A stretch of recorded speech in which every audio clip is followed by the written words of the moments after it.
Oh boy, hello everybody. Welcome back to Wireheads. This is a Cyberpunk RED podcast. This week we are being very cyberpunk. We have a guest. That's how good we are this week. So as always, if you guys who are here live with us on Twitch have questions, we have a lot that we've already had people ask. If we have time at the end, we will try to ask them between Diamond and I. We'll try to collect them.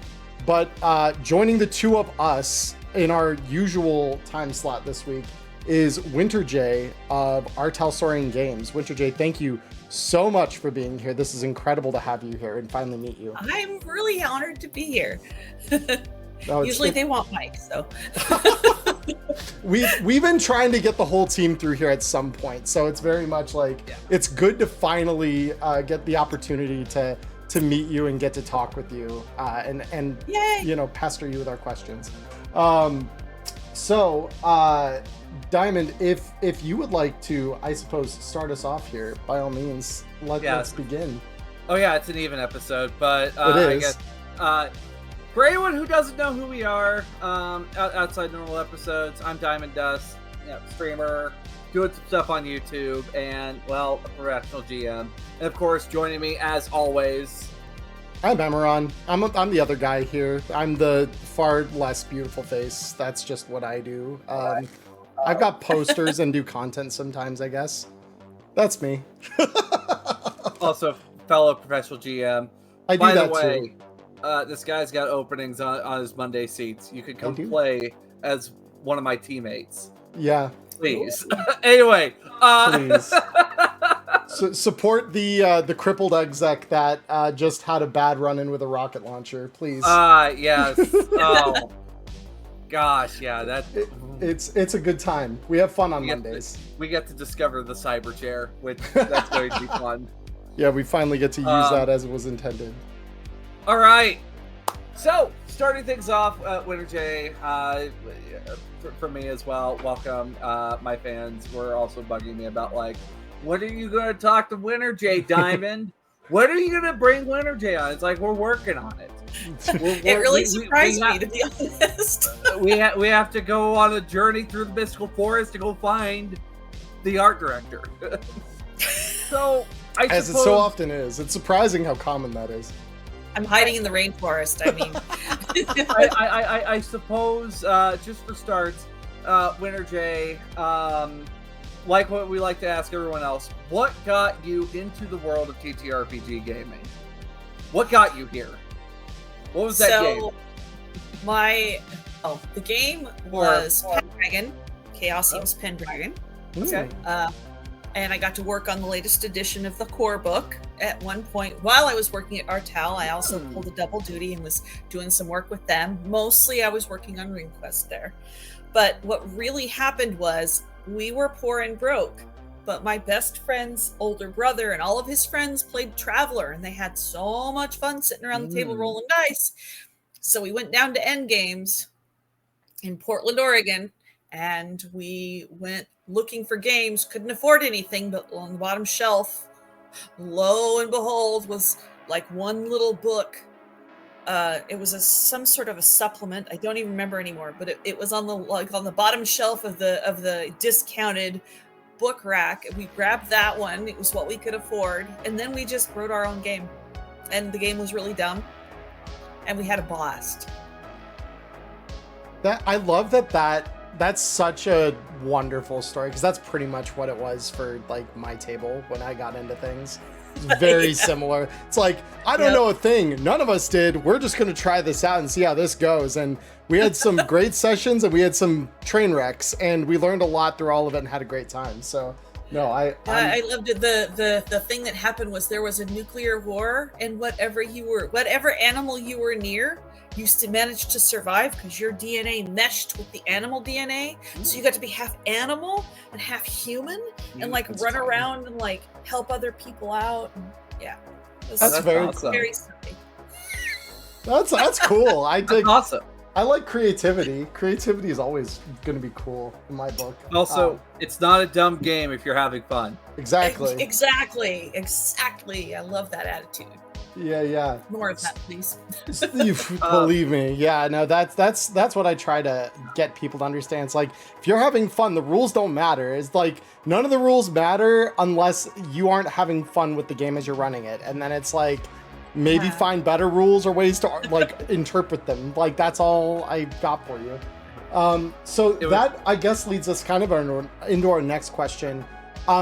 Today, what would kind of be your favorite like game system or genre to, like, when you do get a chance to play TTRPGs or involve yourself with that? Because I know you've got a couple different projects, it sounds like, that span that. Well, I did. I'm not working with Chaosium anymore, but I feel very lucky because the game that I got to art direct for Chaosium was RuneQuest, and their Dragon's Passbook won silver for the Silver Setting Any Award. So Nice. I was like, whoa, that's so cool. I felt pretty lucky, and I'm like, oh, guys, I miss you guys.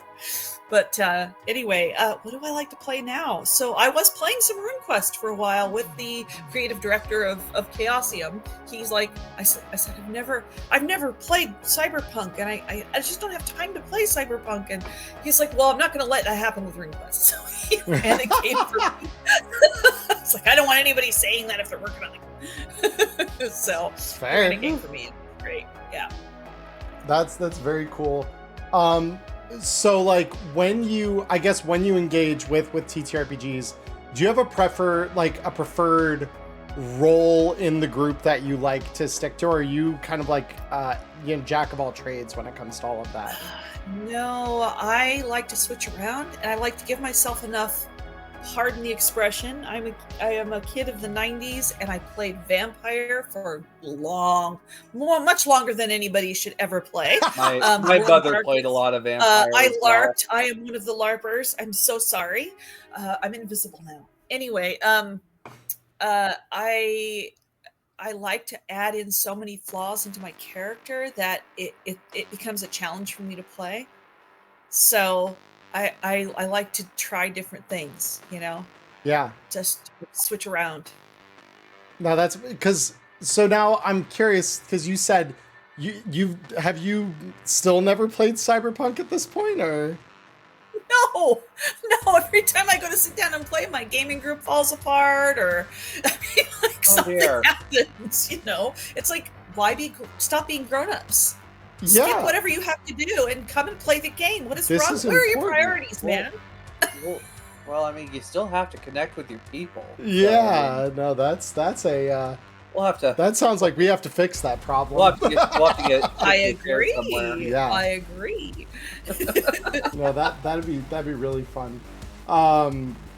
So I guess to kind of move on to the next thing here. So within R Talsorian Games, to put it incredibly simply, what do you do? Like, what kind of responsibilities do you have? What do you? I don't know. I don't know. What an answer. As art director, I do art directory kinds of things, but I also handle a lot of techie kind of stuff and like organizational stuff. I'm kind of like a nerd or something. I enjoy doing all that kind of stuff. But like right now, I'm programming a budget sheet. So exciting. As someone who just spent like all of yesterday programming like a spreadsheet to organize con games for a convention coming up in October, I feel you. I see you. Yeah. We're here, not here. Here. Yeah. Okay. I got you. Yeah. That said, as an art director, I get to find new talent. I get to go out and seek it out. I get to answer people who send in their portfolios. I get to, it's a privilege. This job is a privilege.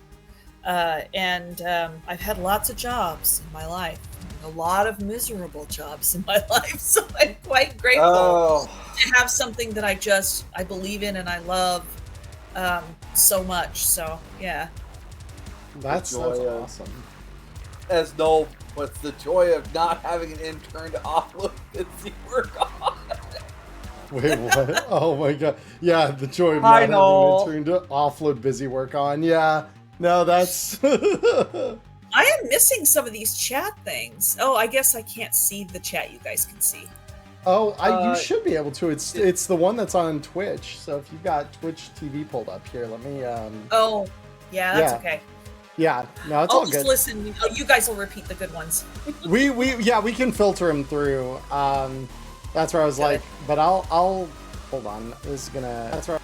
Yeah, that's gonna volume for like 2 seconds here. There we go. Just so that I can grab that, and I'll just put it in our little chat here.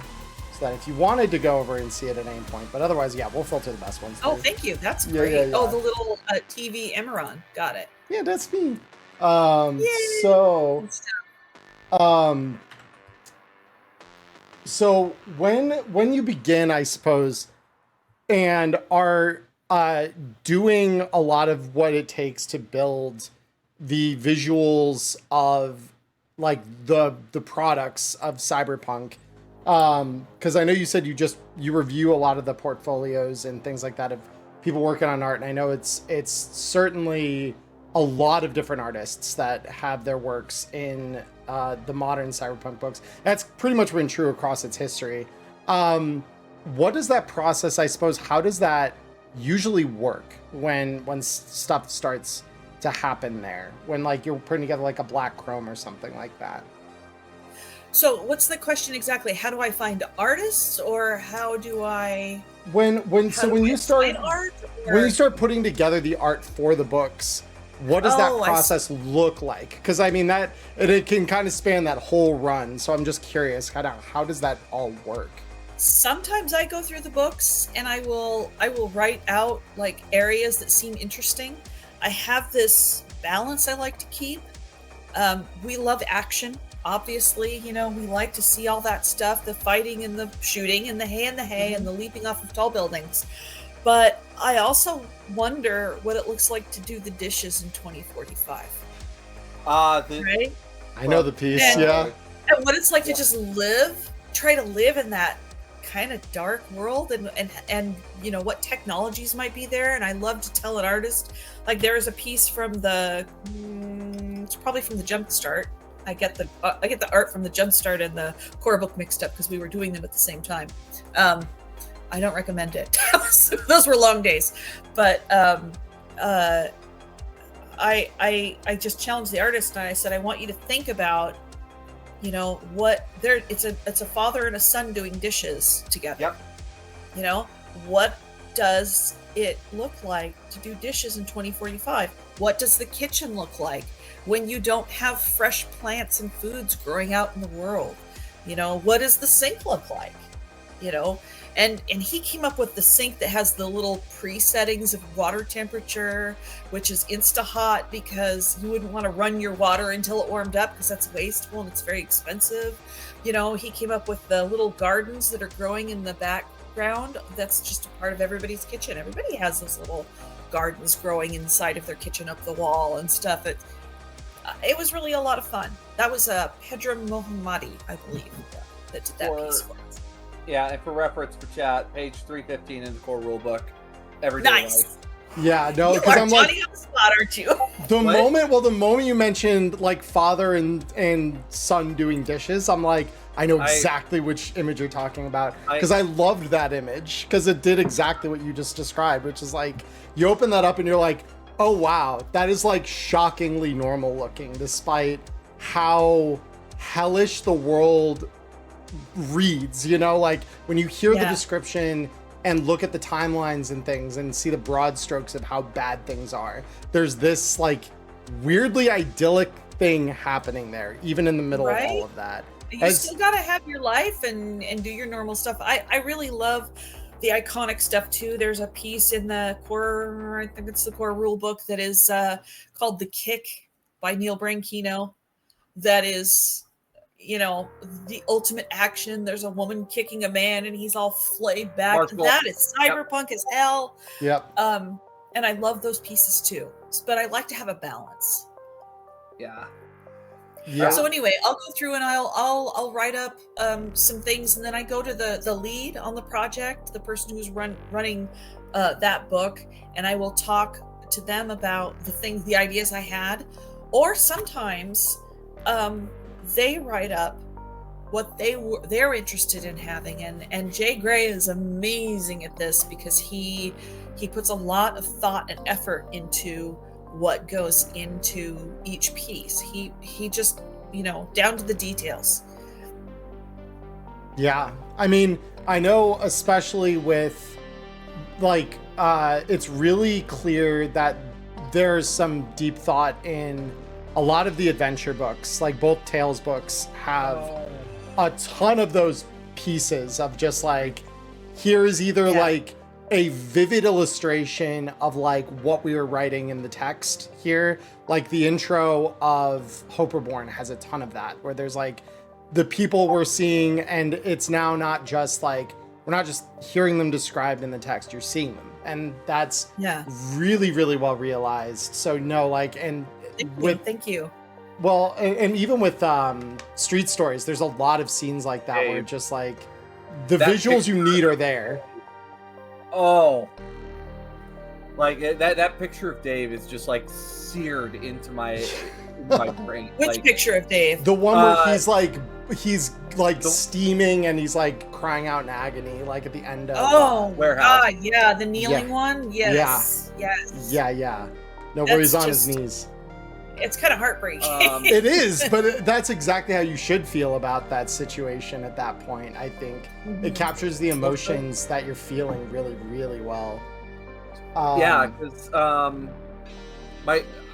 my Tuesday group, it's a bunch of folks from a queer support group I'm with that I've introduced to Cyberpunk, and ran them through Drummer and the Whale and showed them the opening art to Drummer and the Whale, and they were all just like, there was just that, it's just like, don't worry, you're just going into very dangerous water, that's all. It's fine. Nothing big, like you do. The Cherenkov radiation is at least another 700 meters that way. Like, it'll be fine.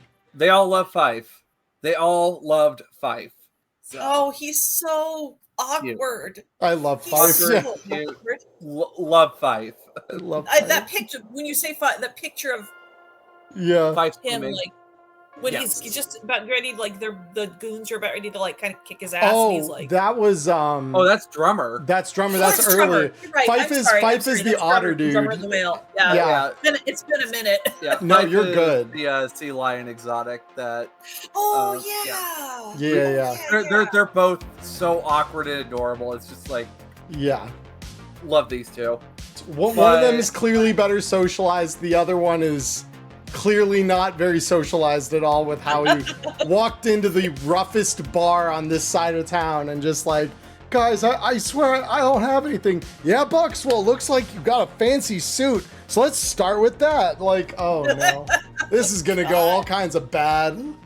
All kinds of bad. I also do notice that sometimes you guys take references because of like Interface Red Volume 2, the Cowboy Bebop reference for exotics. A lot of my players love it. Yeah, and then sometimes we take references that are very, very, very old, like The Last Supper. Yep, that's... You know that one? Oh, good. Corporate Supper, yes. I had that as my banner at one point. Yeah, no, that was a lot of awesome. fun. That was a lot of fun. I think that was Bad Moon that did that piece. That was so much fun. They're one of the only sets of artists. There's two of them in the studio. Sometimes they have more, but they're the only artists that can do. Oh yeah, sure, we'll do a Witcher piece. Oh, now we're gonna work on Shadow Scar, and they're all good. I can't even believe it. It's crazy. I saw their Tory Gate. Was it the Tory Gate painting? Was it a painting or was it like digital? It's digital. They work digitally, but we try to keep things very painterly in all of our product I saw lines. that that made up like one of the major staircases for Gen Con. That was like lined up all there, and it was just like all absolutely gorgeous. Awesome. So that's awesome. This leads to another question, and I'm only going to say this beforehand. My if I was a betting woman, it's probably going to be Black Chrome. But By far, what was the most challenging project to date you've worked on? It was Black Chrome. Yeah. It was Black Chrome because Oh. every single hundreds of logos had to be designed, and every single piece of equipment got its own art. It was a lot of art. It was very expensive to produce because, we try to pay a reasonable amount to our artists, and it was insane. And I was working on another book at the time, though I can't remember what the other book was. So I was nuts. Who I was anymore. Yeah, it's I am the heavy armor Jack on the last pages of the book. Yes. Because I'm curious, how does the direction for that art differ when you're talking? Because obviously when we have the core rule book or the Jumpstart Kit or even one of the Tales books, a lot of those are very focused on either action or people and the characters. Story driven, yeah. Right. So when you're working on item artwork or some of those things, how does that process differ, I suppose? What are the elements of that are different when you start working on that? Yeah, and that's very astute of you to notice because, I would think that people who work in the industry would probably figure that out, but I didn't think a person who didn't do art direction for a living would note it, but I appreciate that. They do graphic design, so... I studied art in college, so for me, it's I have fascination with that stuff. My only art was music, so yeah. Nice. I barely got through art class in college. So the difference is, in an art script, so one of the ones that is sort of a hybrid were all of those vehicle pieces, because the vehicle pieces had backgrounds as well. But in an art script, it's what I call a scene. There's a lot more to consider in terms of sociology. I'm thinking about, we've got a crowd of people here. Let's try. Can we please not have them all be white people? Can we have some other kinds of people in here?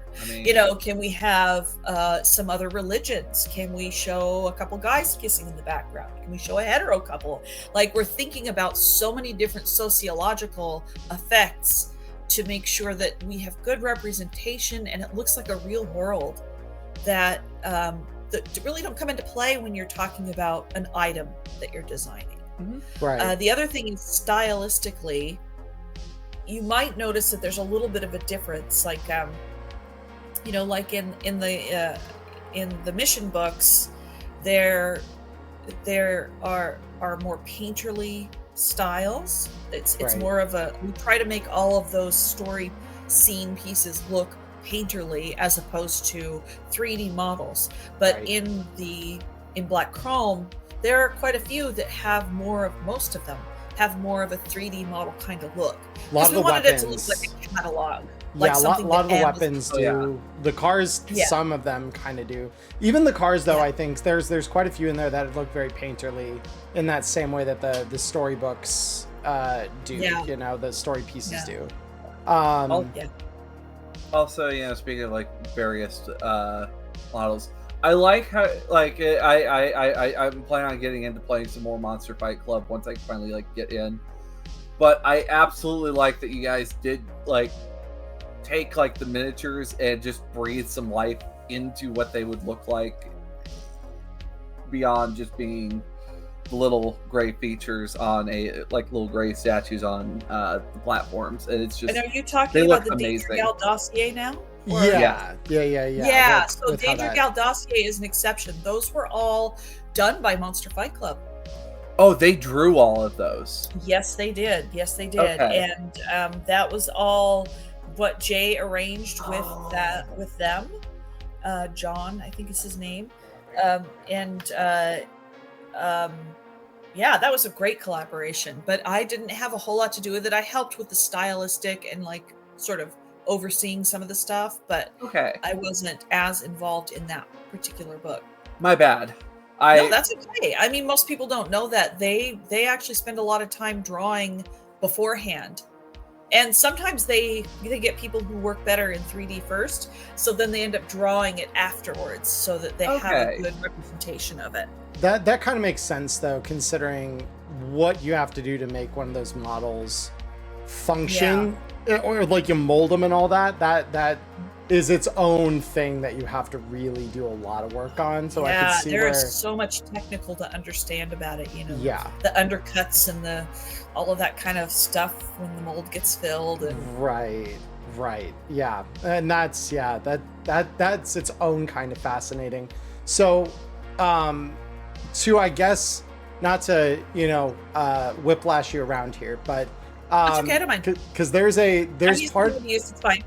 Yeah. So there's part of the Black Chrome, as you kind of described, building out those scenes in backgrounds, especially like with a lot of those crowds of people around vehicles and things like that. I'm curious, when you guys were building that, or when you build even some of the in-universe ads, which are a pretty prevalent element of most of the books that come out, they all have some kind of ads in them. Have you had your kibble today? Yeah, right. I loved that when I started reading the core rule book initially. I was like, that's so crazy that there's so many like very well done like ad bits, like they feel like real advertisements. So I'm curious, as you're building out some of that representation for like, can we have like these broadly diverse like demographics? Are you thinking about it through the lens of sort of like, what would the corporation advertising this want people to see? Do you look at it with that eye then when you're building out even not like diversity and stuff like that? Oh yeah, 100%. I mean, when we're talking, we're like, okay, what part of town would this be in? And are they trying to appeal to just a bunch of thugs, or, is this sort of high-end luxury? Or we're definitely trying to think about all that stuff. And Jay Gray designs a good number of those ads himself too. So he gets shower in a can, dude. Come on. I love shower in a can. That was all Mr. Gray. I love that. It's so good. Well, it's gotten to a point, because I don't know if you've dabbled in the game or seen anything about TCG Card Shop Simulator. Is that a game at all that's crossed your attention? It's fine. It's fine. It's important because Diamond did something with the shower in a can that's relevant to this. Are you serious? Yes. So that what? Giggle is giving you away. What evil have you done? So here's the thing, right? It's not exactly a mystery or a poorly known thing that conventions, especially like card game shops, even game shops in general, have a bit of a problem with some of the people being fairly hygienic, right? And there's a funk, right? So the game does this thing where you set up, it looks kind of like an air purifier, but as people walk past it, if they've got BO, it will just blast them with a cloud of Febreze or whatever, right? And so Diamond saw this, and she has a tavern style club in her rendition of Night City called The Hollow, where all the ELO nerds go to gather, right? Okay. And so they're there to play the card game. No. They've got a couple terminals in the back to play the video games, like all that sort of stuff. So she has it so the entryway is like an airlock. So when you walk in, it will seal the door and blast you if it detects that you smell a particular kind of way. pH is a little off. You just get a you just get a shower in a can. Yeah, and also I love using like little items that are thrown in here, like Savoil lubricant. Just you're in a chase. Oh no! toss that on the ground. Just watch it go sliding around the corner. Oh, it's fabulous. As someone who's worked in security, I've had this happen to me before. I have desperately wanted to create actual kibble to sell at conventions in bags Oh, snacks. goodness. I desperately want. We just, we're not in the food business, so like it's not an easy thing. But Oh, so you know what I did when the core rulebook came out? I had, because it was actually a couple weeks later, because it came out so close behind the video game, essentially, or well, the video game I guess came out. However that works. Time is the construct we're living in. Right. But they came out Time so is a close construct. together that when 77 came out, we were in the middle of COVID, but we had enough people in our like bubble of people that were like, okay, we know you guys are like, because of their work, they were getting tested all the time. And I'm like, I know the people that would tell me if they were having condition or whatever. We filled this room that I sit in here. It was a little LAN party playing 2077. And we ran, because we had been running a campaign of the JSK that I'm like, okay, well, we'll start a campaign when the core rules come out. So we are going to do that. And we set it up with like all of the, like I printed out some of the ad spreads to post all over the walls. And what we did, beautiful. What we did for Kibble was I got those grips, like, those little grips, crackers and stuff. You get like little Cheez-It ones or little cookie ones, and they look like little bits of kibble. I'm not even kidding. Like Keebler makes these things. It's like all of the chips, or like it might be Nabisco, but it's like literally all of their things in like little kibble size form factor. They're like impossible to find now, but I was able to get like a variety pack of these that was like Costco sized. And I just wrapped them with my own custom kibble flavors and stuff like that matched what was in the packet. I'm like, here's your kibble. Like, and we just did that. God. It was a lot of fun. That's fantastic. And first of all, I commend you for having the LAN party. I haven't been to one in a very, very long time. This is like a nice throwback. What a fun weekend. It was a good time. So that's kind of where like that's actually, I think that's where this sign came from. Actually, this was something left over from that. Yeah, we printed that out. Like my wife and I sat down. We're like, we need a brain dance lounge, and that's gonna be your base of operations. So we have Node. Node is our little brain dance lounge. So yeah, we have a lot of fun, and that's where I'm like, I loved the art to the point that I'm like, okay, I'm gonna like take some of this and I'm gonna start like, we're gonna do some fun things with this and play around with it. But yeah, if you want kibble, like a kibble substitute, you gotta look for grips, GRIPZ, I believe. They were very much a 90s thing, but they are like 2000s. 2000s, but yeah, like kids who grew up, like their young childhood was in the 90s, will remember these from their childhood. Like I remember getting these at snack times at school and stuff. I'm gonna have to look for them because I gotta see this. Yeah, it's incredible. I know we had asked you this earlier, or not so much asked this earlier, but you did kind of partially answer this earlier. But have you worked with like other groups outside RTAL? And it sounds like you work with Chaosium. Yeah, I did some work with Chaosium. I worked on RuneQuest, and I worked a little bit on Pendragon, which is fantastic because that's the game I cut my teeth on. I cut my teeth on D&D 3.5 in 2017, nice. And some people don't understand how that works. It's just a D&D club. Yeah.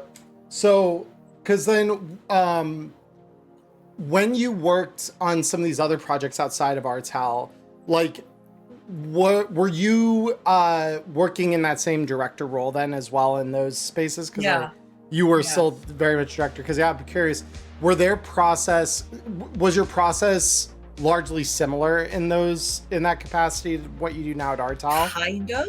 RuneQuest is crazy because it is a game that goes on almost as long as D&D has. It is absolutely, utterly beloved by an extremely adoring and rabid fan base. And it is set in such a world that has every little detail has been explored and discovered and understood. So if you know of a particular tribe of people, they don't have blue tattoos. How dare you put blue tattoos on? There's stuff like that. Like you have to be really careful. And always want to respect. I want to respect the people who love it that much, right? Yep. So I would write up, sometimes it would take me 3 days to write up I call them art scripts. Sure. It would take me 3 days to write up an art script because I'd be doing all this research, and then I would go to Jeff and Jason and I would say, okay, here's the art script for this. Now tell me what needs to change, what wouldn't be, and they loved a lot of my ideas, but they would tell me what's like, oh, you can't do that with this group of people. They don't believe in they don't believe in the color blue. I'm sorry. Or whatever it was, right? And so I could change things. They had my back. And I appreciate it very much because it allowed me to be free to sort of explore new ideas, but then come back around and bring it home to where it needed to be for the fan base. Yeah, I mean, it almost sounds like getting someone to direct art for something like Star Trek, where it's very much that same level of like 100%. You got to be as detail oriented as the fans are, because otherwise you're going to get raked over the coals for some of the things you do. Yeah. Absolutely. Okay. Very, very similar to that. Okay. And also, I have one more question before we get to the fan questions. For our viewers, yes, we will get to your questions. We will. I have noticed in certain bits of art, every once in a while, there's just certain like, hey, I see that. Sort of like in Wood Chipper's Night Market art, how there's just this table casually full of Rex plushies. How often are Easter eggs included throughout the books? Because I've been looking for them. Whenever I can think of something and whenever it just seems like the right thing. And that was actually all James Hutt's idea to put the Rexies on the table. Yeah. And I was like, 100%! Those Rex plushies need to have some sort of mechanical effect. I've given it to where, yeah, you as long as you possess it, you have 1 extra point of luck, but as soon as you use that luck, it's gone. But I suppose, like, have there been any Easter eggs that maybe you're not sure if the fan base has maybe missed by chance? It's funny because I'm not, despite my, very charming demeanor, I'm not a big people person, so I don't do the whole online looking for stuff. And so I miss whether or not people found it at all. But I've always wondered if on the cover of the core book, if they noticed that what is on her back in a tattoo, a glowing tattoo, I've always noticed if anybody picked up on it. Because we put it in, I can't remember which code, but we put it in code. I can't see all the numbers, so I don't know exactly what I'm looking at. My wife would be able to figure this one out pretty quickly. Yeah, because I saw the code, and hold on, wait. There's no way that's like... Because I see 3 numbers, and my first thing is RGB values, but there's that... Because I'm like, there's other characters there. That's where I'm like, that's not an RGB value. There's something else there. So now, because like for me, I can see 66, 75, 63, 6E, 86, but I cannot see the that's 6E66 is what that is. How many people are watching right now, by the way? There are 9 people currently watching live. Do you think ask them if any of them picked up on it? Chat, do you guys know what the code is? Because this is where we're being tested, and I feel like we're failing. It's one of my Easter eggs too. So yeah, no, that's this is why we asked, because we're like, there's got to be something that she's gonna have that's like unique and that no one is called out easily. Because I know I've heard mention of this before. Was getting something from the code. Yeah. So chat, there is, if you look at your copies, because I know all of you are Cyberpunk nerd like us, you have a copy of this, or you can probably pull the cover art up off of something like TTRPG. The cover art for Cyberpunk RED, the core rulebook, there is a tattoo, a light tattoo, on the lower back of the woman on the cover. And we don't know what that code is. It is. Do any of you know what that code is? It is like the same. I think it's like the same thing that like Easy 8 uses in Rocker Boy Index for the title of one of their for that one recording that they have. I just don't know what the name of that type of coding is, or I can't what remember the name of it either, and I feel what the awful. But it was a random question, and I did it so long ago now that I can't remember the name of the code that I used. But actually, hey, you know what? I'm gonna go harass my wife. No, No, she's busy with stuff. she's probably lost in the sauce right now. So I'm curious to see.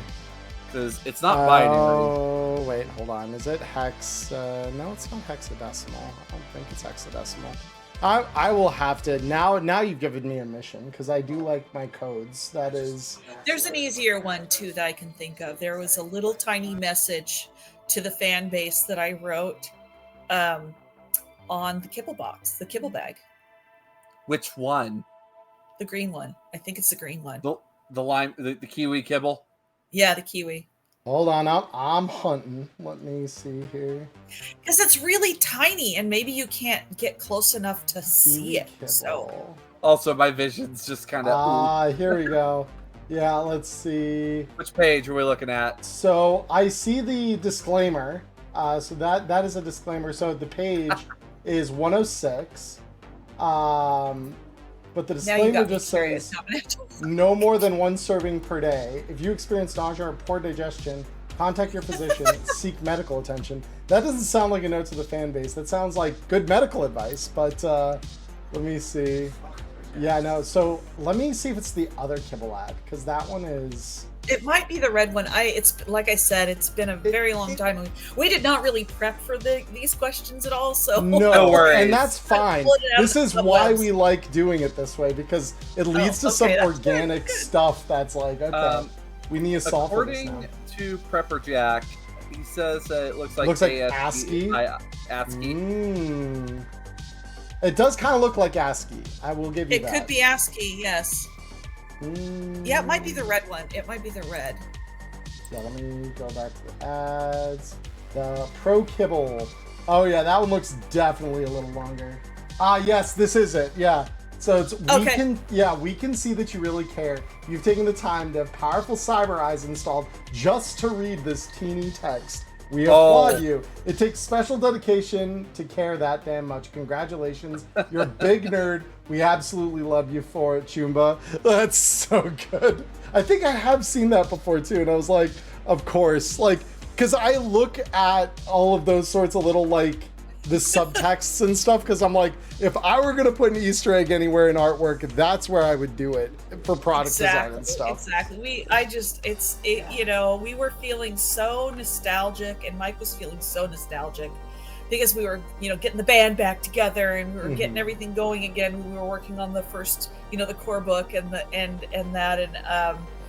I just was like, I love you guys. I gotta put that in here. Oh no! I mean, I think that's it's a cool way to do that too. I always love that stuff.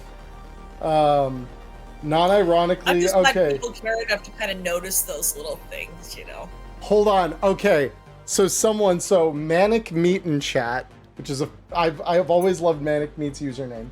Does the tattoo translate to fuck off?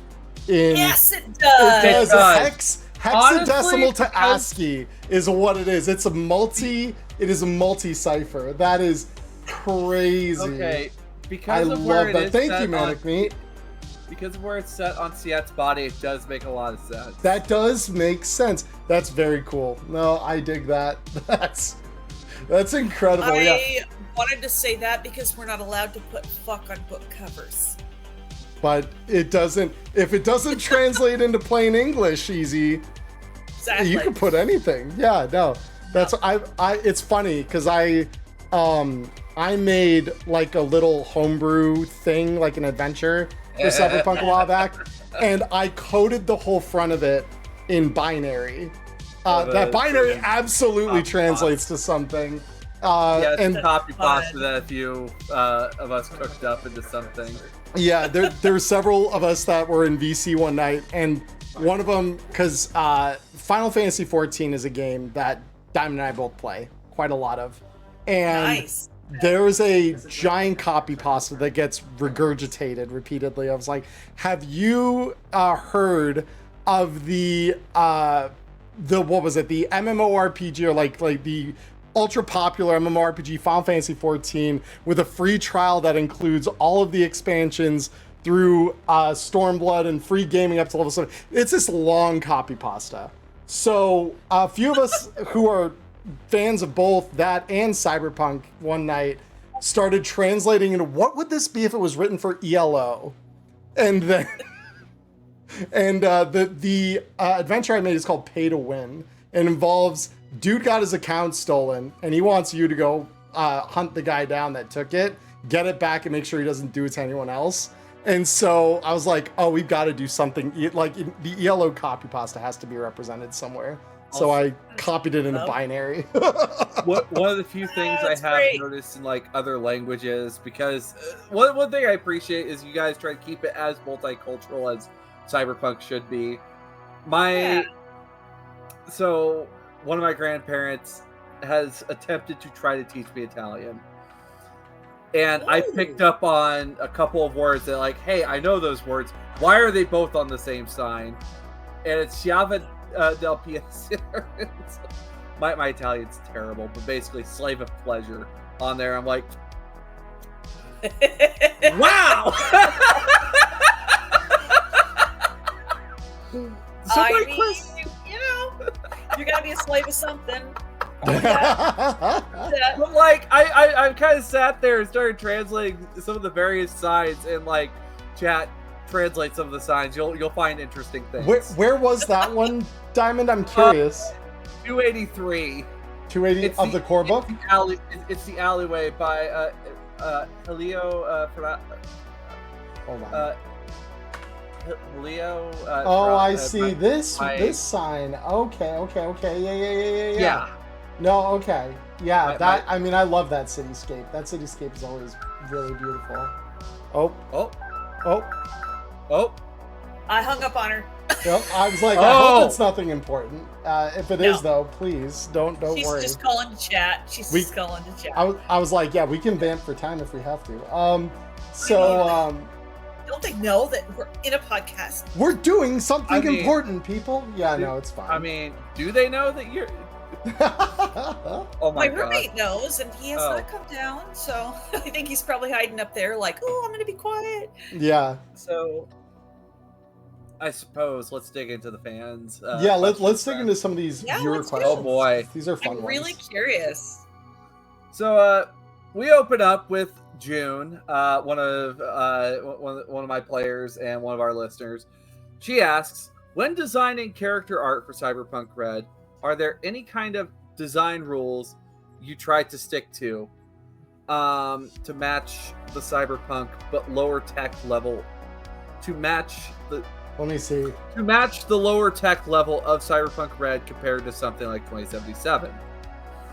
I may have had a so the translation would probably be like, when you're designing something like a character art piece for Cyberpunk RED, are there any rules that you follow, and do you typically try to stick to like the lower tech levels that we typically see in RED or described in RED, as opposed to some of the more, I guess, kind of glitz glammy tech that we start seeing in 77? Like, is there a firm distinction there when you're designing character art? Yeah, we go into it with a really usually if we're being very particular about the tech, we go into it with a really detailed description of how we want it to look, and it's verbal, right? And sometimes there will be some pictures of like, well, here's some chrome pipes that are kind of similar, because you're making it up, right? Sure. But then I don't like to be the boss. I like to partner. I partner with the artists so that, because I didn't hire them just to be the pencil and blindly do what I tell them, like a robot. I want their brain. I want your brain. I will eat your brain. Because they have different ideas than I do. And when I describe something, they may come up with something a little differently, and a little bit different and sometimes that's really good. Sometimes we have to do a few corrections, but Yeah. you know, that's fine. We don't do a ton of corrections with the artists. I tend to be give me a rough sketch, then give me a polished sketch, then give me a rough color, then a polished color. And at that point, I just get to say yay or nay unless something is really, really wrong, like doesn't go with the lore. You Sure. know? So maybe 4 or 5 passes is all we get to do before we're at the end of us getting to make changes. So Okay. And usually, like, how long is it between each of those passes typically in like a standard a project? typical piece of artwork has a 14-day turnaround. Oh wow. Sometimes Okay. we take a little bit more. Sure. Sometimes we'll take a little more time. But we give people time because a lot of artists aren't doing this as their day job. They're doing it on the weekends and the evenings, right? Sure. And you certainly don't want someone up until 2 a.m. because they gotta get it out there in 2 days or whatever. You know, Right. you want them to be healthy. A human. Well, yeah, and by extension, give you their best work. They're not going to do that if they're exhausted. Absolutely. Absolutely. So we do get that out of it, and we try to be, you know, the only time I really am a stickler about the 14 days or whatever the time frame is when we're getting toward the end and where it's like, oh, Sure. you gotta hurry up. We're going to print in 2 days. I mean, like, this is happening. We gotta go. Yeah. Yeah. But I let them know in plenty of time to make sure that they don't feel rushed. So. Yeah. No, I think that is absolutely, that's very respectable to look at it through that lens, because again, like, you want their work to be as high quality as you can get it. Yeah. I hope I answered the question. It didn't just ramble. No, you absolutely did. No, because the good. next question we have is kind of in a very similar vein. So Rook asks, when it comes to the clothing design for NPCs, or even just, I suppose, characters in Cyberpunk RED in general, do you have any specific inspirations for design or clothing direction when you're starting to build that? Well, I am Romani, and culturally, my people survived by cultural appropriation. Everywhere we landed, we would pick up different things. So I have so many influences that come at me when I'm designing this, and I like to study all different types of cultures and what's high end and what's sort of casual in all of those cultures, and I try to bring some of those things in. I can't remember the name of a piece, but there is a piece, I think it might be in the core book, of an Indian woman, and I tried to make sure that her clothing, while it was a modern business attire, still had some touches in it that brought her culture out. Let me see, because I was about to say, I'm like, I have, would like Chandra. Because where would that be in the book then? Because that would be page 36. How do you do that? I kind of have yeah. Encyclopedic knowledge of specific. I have encyclopedic knowledge when it comes to the gear of Cyberpunk RED, and if you reference certain images, I know roughly where in the book to look. Yeah. Also, that, like, photographic. Yes. Yeah, because that's absolutely, because she's got the third eye, and very much like a lot of her clothing's very Indian, like in terms of, like, you can still see it in a business executive kind of role, right? Yeah. Well, and I grew up in Chicago, so we would see a lot of that multiculturalism in like a big way. So for me, I'm like, I always appreciate it because I'm like, I see parts of where I grew up in a lot of the multiculturalism of all that, because it is cool. Just something. My wife Valkyrie, though, had pointed out that on the page where the tragic love affairs are with the two women, one of them has sapphic colors in her hair, and it's just like, that's absolutely, it's like, that makes sense. It's like, but yes, touches. I absolutely appreciate that. Like, that is something that is done with, like, the clothing styles, especially because, like, I look at, for example, like, Cavalry, where you some things never change, and it's just like looking at, like, her uniform. it definitely still carries the same plate carrier, but carries also some of the looks of riot gear from police as they've grown over time, and it's just like, absolutely. Yeah, looks very familiar. And I guess to kind of connect that, when you're looking to take, like, I suppose more like modern in our era concepts and age them up into the 40s, is there a particular sort of like process or set of standards you kind of go through when you're looking to do that? Like, is there what I suppose would the process be of doing something like with the police gear that just got mentioned, to like age that up and make it like, what would this do in 25 years or 20 years, I suppose, depending on where we're talking? Yeah. So you're talking about aging up, like the costuming or the clothing? Yeah, like, or wearing, or the outfits, the gear. I mean, in general, obviously, we see certain things. Like, I think of, like, in terms of weapons, like the ETAC guns and stuff like that. Very standard, like, semi-automatic pistol that doesn't look all that dissimilar to ones that we see in our day and age. And then there are other things we see, like a lot of the like more heavy armor and stuff like that definitely does have some more futuristic qualities to it, either in shape or in functional design. So I'm curious, when you're looking at that sort of like looking at it as a in the future, 20-ish years from now, how will this look? Yeah. So one of the things I love to do is make a big point in the script of saying, I want you to think for a minute what we have now compared to what we had 25 years ago in terms of police. I almost said costuming, uniforms. And now think about, what will that look like in 25 more years when the bad guys have better technology, and technology we haven't even considered yet, right?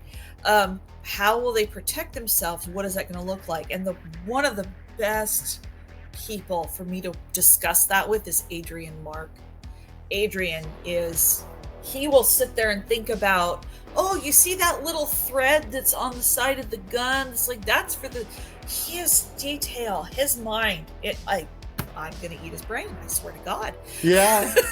Well, that's what you were just describing too, is like, this is why you want those artists to have the kind of power they do over the final piece, because that's how you get that sort of detail, is when they are allowed absolutely. So we're in it together, we work on it together. And then right. I also think that it helps the artist to know that when they come up with an idea, I'm going to listen to it thoroughly and really consider it, and sometimes it's not going to work out, but I've given it lots of consideration. I mean, when I'm doing my work, I love it when my ideas come through. So why wouldn't somebody else? Sure. No, absolutely. Yeah. Cause like, one of the images that I think of, like, that someone was just immediately stuck out. It's like, yeah, that really looks like most blue collar tradesfolk, is the picture of Torch from page 33 of cargo pants, really, loose, dirty clothing. Just, it checks out for like, oh yeah, this is what most of us, tradesfolk mostly right? look. Yeah, it's the everyday wear. You don't want to you're not doing anything special. You're just hanging out. Yeah. What does that look like? That I like that piece quite a lot. That was a fun piece to have to develop. Yeah, and then of course, on the other end, you have Grease, which really takes on the original black trench coat cyberpunk. That like, oh yeah, yes, oh yeah. So I've looked at like all the various character arts through here. Personally, Netrunner fan, love Red Eye. Yes. So we I just really like what's been done with the clothing, but also like even like looking between some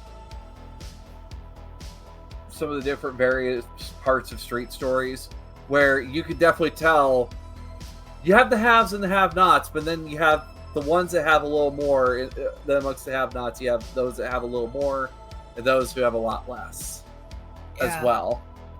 And that gap in 2045, and I think in real life in 2045, that gap is just grown immense. It is, you know, the Great Divide, and I think it should be apparent in every little way of your life, what you're eating. You know, I'm not eating a chef's made homemade macaroni and cheese with imported this and that. I got me some Kraft, and I don't even have Kraft because that's name brand stuff. I got me the generic, you know. I got me whatever local grocer I go to, whatever their generic is, that costs like $1 a box at most. That is what we're doing. Yeah, I have the Aldi brand. Yeah. There you go. So, Karai is the next viewer that put in a question here. And this is the kind of question that I think generally we try to avoid because Jay straight up won't take these when we've asked him questions. Oh, okay. It asks it's a favorites question. So, of the artwork that you've had a hand in designing or working on so far, do you have a favorite of the pieces you worked on? And that's a really hard question, I know, especially I may avoid that question because and that's fair. I think of the art as being the artist, and I wouldn't want to pick a favorite. Understandable. Of course. I can't pick a favorite dog either. I have 2 dogs, and I would never tell them which one is the best. Yeah. They're all the best. Yeah. No, and I get it. And that's exactly why Jay won't take those questions. So no, that is a fair answer that I pretty much expected. Sorry, guys. Don't apologize. They should know by now because we've gotten others like that. Culture Nerd then is our next question. And this is actually something I'm pretty intrigued by as well. So we see callbacks to 2020 artwork pretty regularly in some of the interface books and stuff. But obviously, when you guys were writing JSK and then the core rulebook, you know, as you've said, kind of as a single project, when you started to work out what the artistic style of the Red era of things would be, what sort of drove or inspired some of the changes that we see from the more like pencil sketch comic book style artwork of the 20 books into the more rendered, like you've said, painterly version of the 2040s era of stuff? So Mike came to me in 2015 and he said, "You're always miserable at these tech jobs you have. What would be your dream job?" And I was like, I just kind of wanted to be an art director. And he looked at me and he said, "Well, you're an art director because I'm getting the band back together." Oh, and I was my like, goodness. "What?" And so, but when he said that, he had already scoped me out and understood my style of work, and I guess he just spent a lot of time thinking about it before he ever approached me. But to me, it was out of the blue, and so he let me go. He literally didn't. I mean, he had ideas. He gave me lots of artwork. He's like, "What about this? What about that? What about this guy?" Because he loves visuals. He's a very visual person. He's a writer, yes, but he loves his visuals, and he will just sit all night one night and fill up a folder with artwork and be like, "I want you to look at these, you know, get inspiration." And I took a look at it, and what I was noticing was a lot of futuristic games had this 3D feel to them, and they looked like a video game, and I thought, I like that for them. I don't like that for us. I mean, yeah, it's cyberpunk, and that would be kind of like the go-to, right? Okay, so we're gonna make this. It's futuristic. It's about cyberware and stuff. So we're gonna make it feel like a computer-generated thing, right? But I wanted it to still feel like life. I wanted there to be life in it. And I thought the way you get life is you touch the paint with your hands. I'm sorry to pull up one of my pieces, but half of this piece of artwork that I'm working on right now is done with finger paint. Like, I'm literally touching with my hands. That's how the life gets into it. That's beautiful. And so Oh, thank you very much. So I feel like that was a big inspiration for it, and you know, I didn't go to him with some big presentation and try to convince him. I just started getting people to make work, and he was really happy about it. He's like, "That's not what I pictured, but I am really glad I let you go on it because this is perfect." He was so encouraging. He's a big reason why I got any confidence to do this job at all. Well, and I think it really did set Cyberpunk apart, because I think even today, like, there are a couple of games that I can think of that I believe have all come out since Red that had some of those painterly qualities to them. That but some of them were very property driven. Blade Runner by Free League Publishing is one in particular that's very, very painterly. It's pretty. It's very pretty. No, the artwork for that book is incredibly good. It's very, very well realized, and it took a lot of those same qualities in their art direction. And I know the one that's much further future that recently just got a new edition is Coriolis by them, by Free League Publishing as well. They have a lot of those. It's very Dune inspired, it seems. Like, a lot of what they did, they've described it as being very Arabian Nights inspired in general with the aesthetic of the game.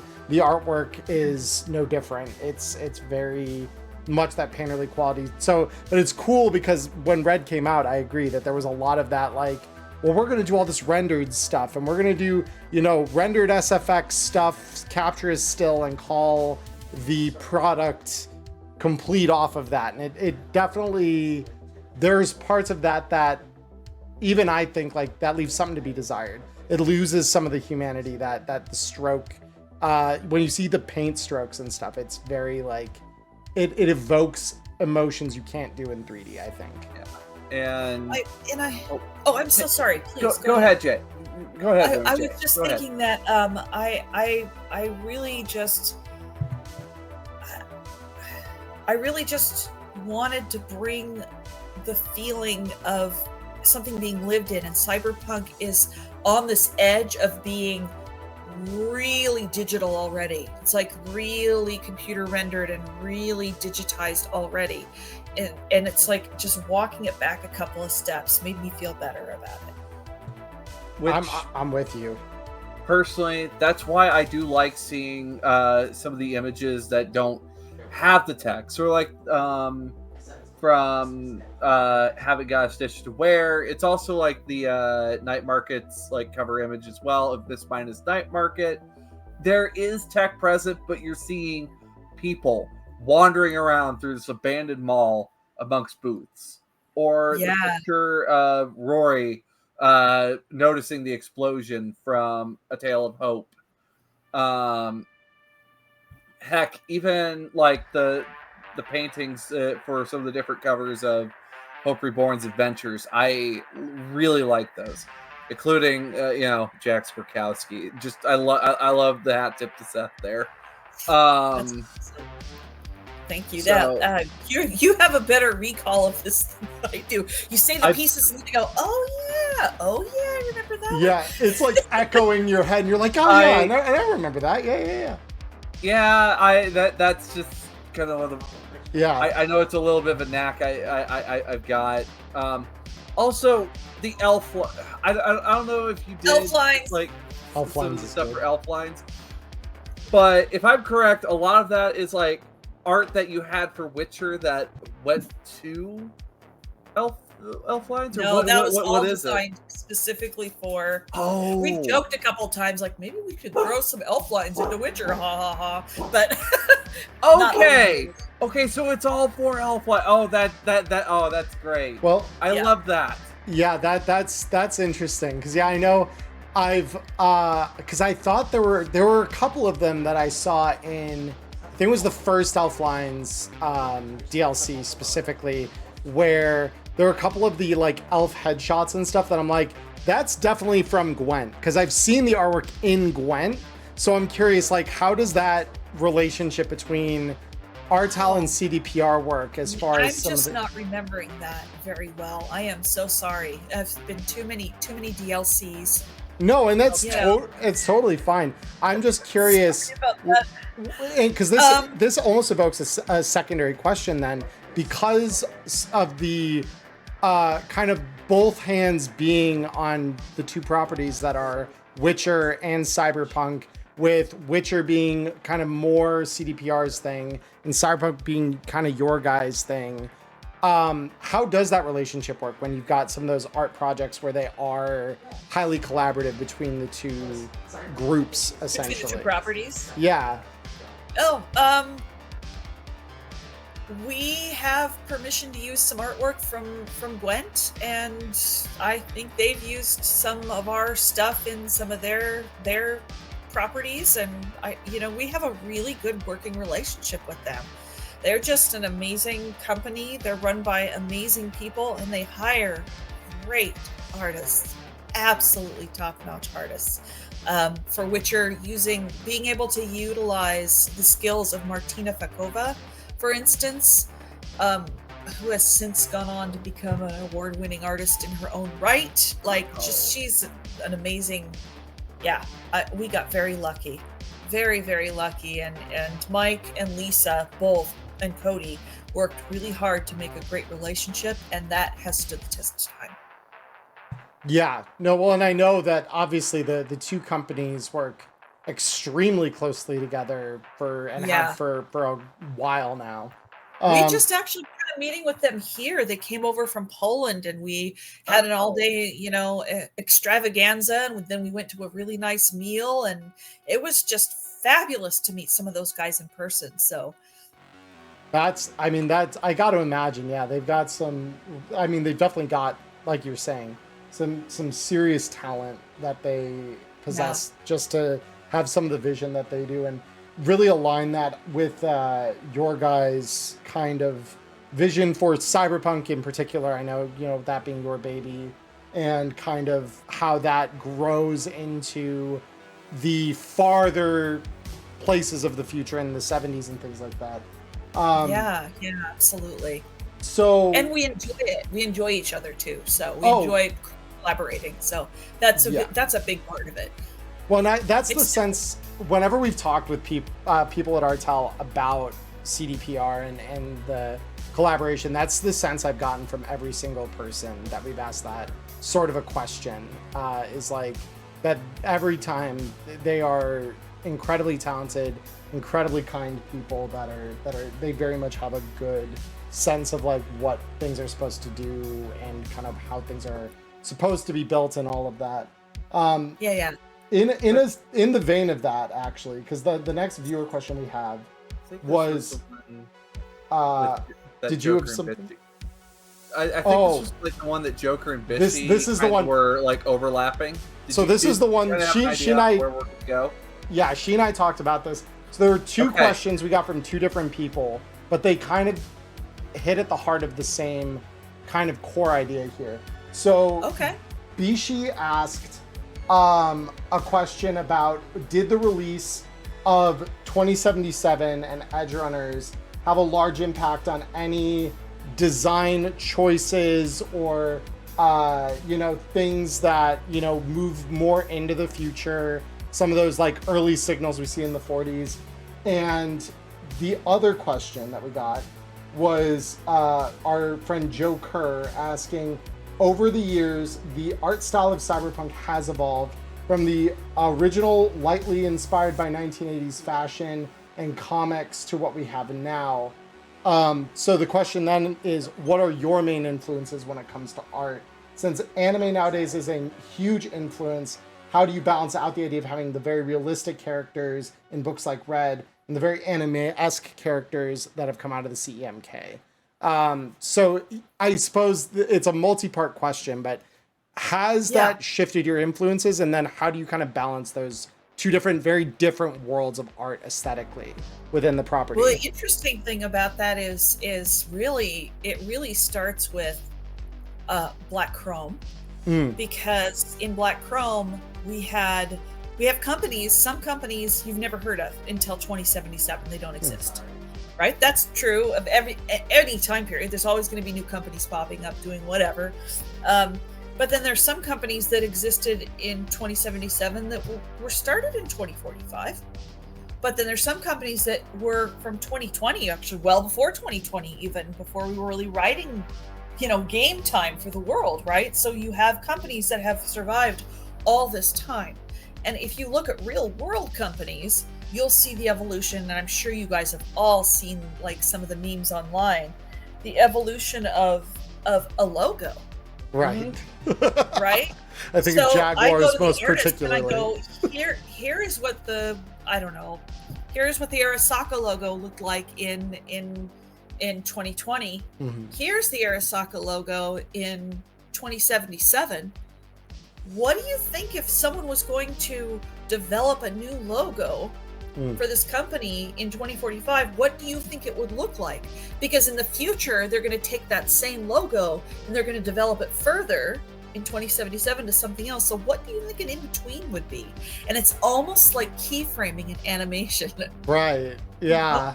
Like, here's the guy standing, here's the guy sitting. Okay. So what happened here? Where's the midpoint? Yeah. Right. Yeah, where is he like half down? Yeah, no, that's really interesting.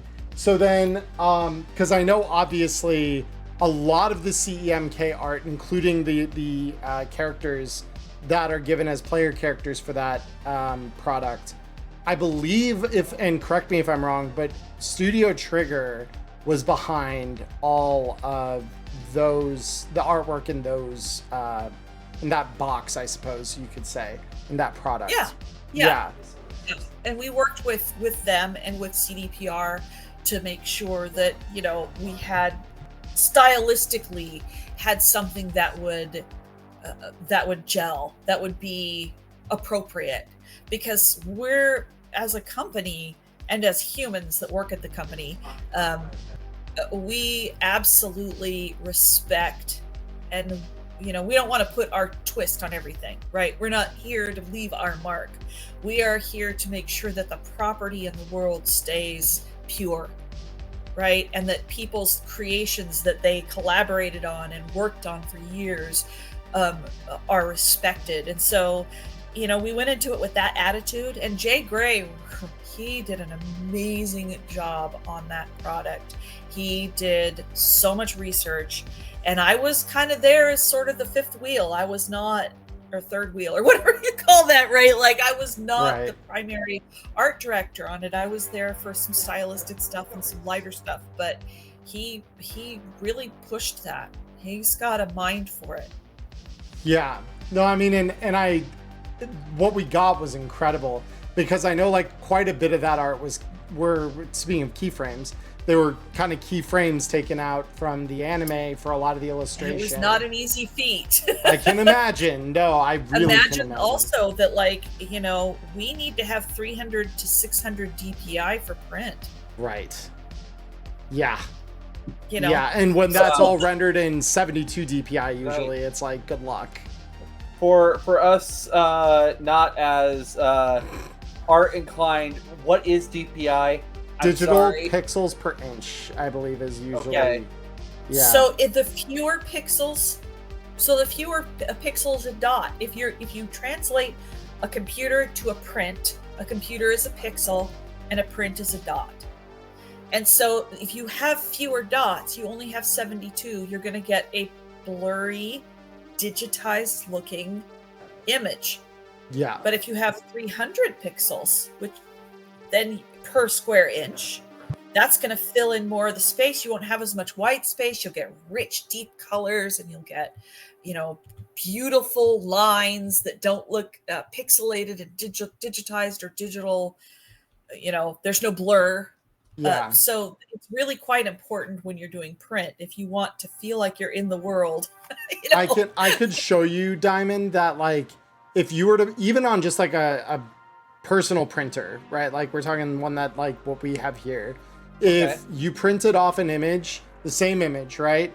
If I saved a version of that at 72 DPI and a version at 300 DPI, you would see the difference pretty immediately. It's subtle until you know what you're looking for, and then you'll notice it like, an ache in your leg. It's awful when you begin to notice The it. wonderful thing about that is if you had the two printers sitting side by side, that 72 DPI would zip, zip, zip, zip, zip, and be out.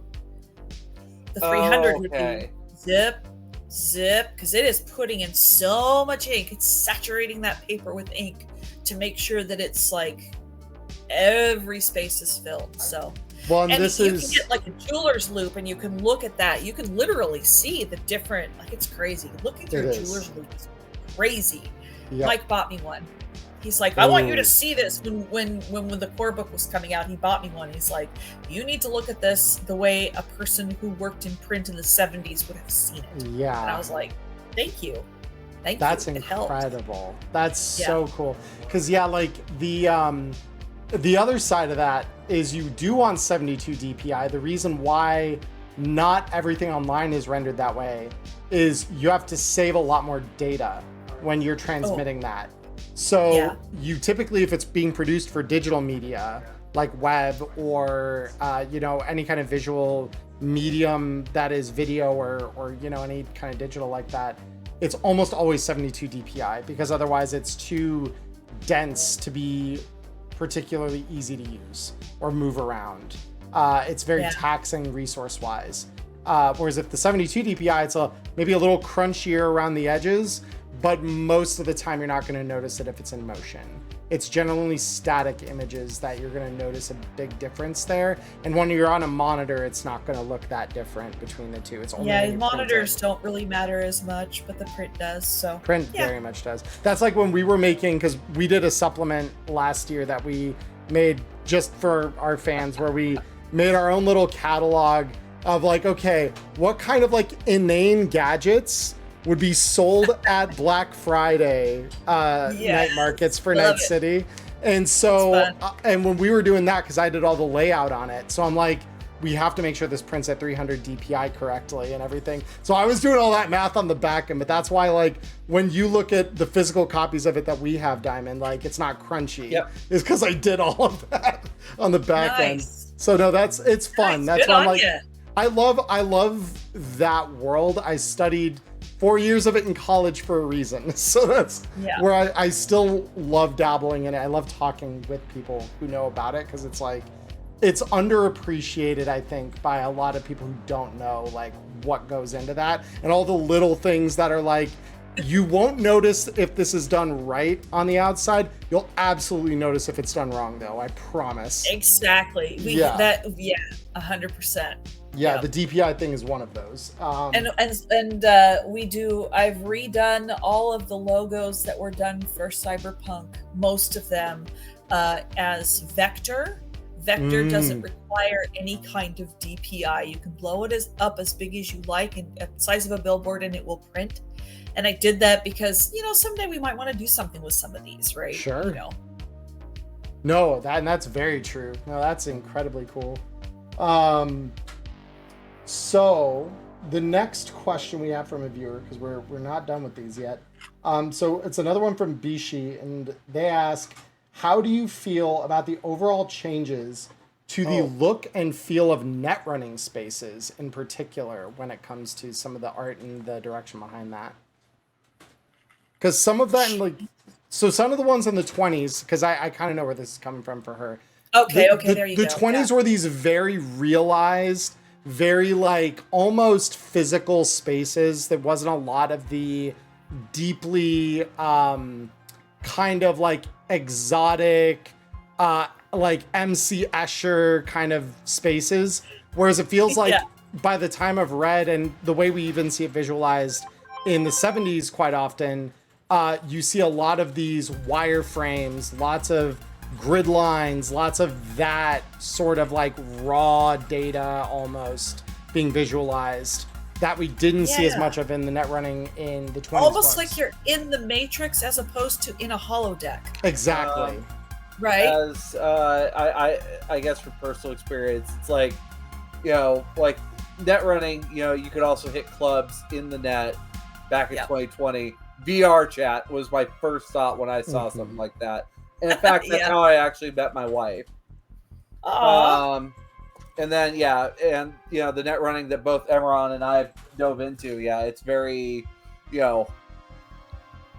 local nets have to be very slimmed down. They're not quite as juicy.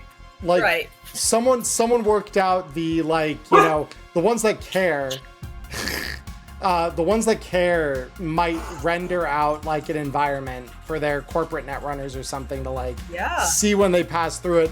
The ones like the I am so you sorry. Need a sec? Yeah. I do need a second. No, it's all good. Yeah. We'll come back to this. I'm going to use this sec to go use the restroom. So no, it's all good. I'll vamp for time for everyone. Okay. No. We're good. So let me see, because I've glanced to the right here once or twice and seen things mentioning things in chat.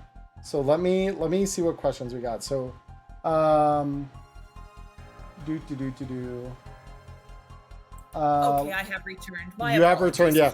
Diamond needed to use the bathroom anyway. You never know when someone's gonna knock on the door. No, it's all good. One moment. Yeah.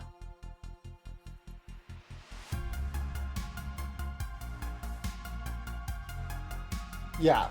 So as far as like some of the net running, because I feel like in the 20s it was envisioned as more this Matrix-esque, like we are living in this digital realm. In the Red era, it's very like, you'll hear some of them described as like you're diving down into something that resembles like a corporate building, but obviously it's not physical. You can break through the walls, they will shatter into binary kind of thing. And some spaces are very like textured. Like we see a couple nets where the icons for things like black ice have been restructured into like, definitely not Kansas out of the Jumpstart Kit is one, where like the Hellhounds look like a lion or a little Toto terrier type thing. Do you remember the Neil Branchino piece of the, what was the two women in the Matrix basically? Anyway, yeah. In any case, I like that it's kind of pared down and there can be a big difference, and that you mentally can control what's in there in a way. Sure. You can build up or tear down a thing and make it, a dreamscape if you want. You can make it, it's, I don't know. I like that. I think that's kind of a cool feature. Yeah, no, I agree. I'm curious, as far as art has gone for those spaces, was there like a little bit of thought toward that layer of it where it's like, okay, the net is more pared down, that's why there are more of these wireframes? Or is it just like a difference in how it was visualized essentially when you guys started talking about that layer of the game? Okay. I'm not sure we consciously chose it. I feel like we came to it like it developed as we were talking about it, as we were making more pieces of artwork. It was very organic. Gotcha. It may not have been a completely conscious decision. It was like what about this? Yeah, I kind of like that. That's kind of a cool idea, that sort of a thing. Sometimes it just happens and it's like zeitgeist, right? Yeah. No, I mean, then that's totally fair. I just wasn't sure if that was a discussion or not. And because the two of us, that's why we call our podcast Wireheads. Both of us start as net runners and both of us appreciate that layer of the game pretty deeply. So it's like, we have to ask because it's fascinating for us to like explore that mind space within our games. So what is the next question we have there, Diamond? Now, I don't know if we already hit this one or not, but June did ask if there's... Actually, I don't know if we can ask that one yet, or if that... Because I don't know if that violates like the rules that Rob has put down for us. I don't think this one doesn't feel like it does. Okay. So yeah, go ahead.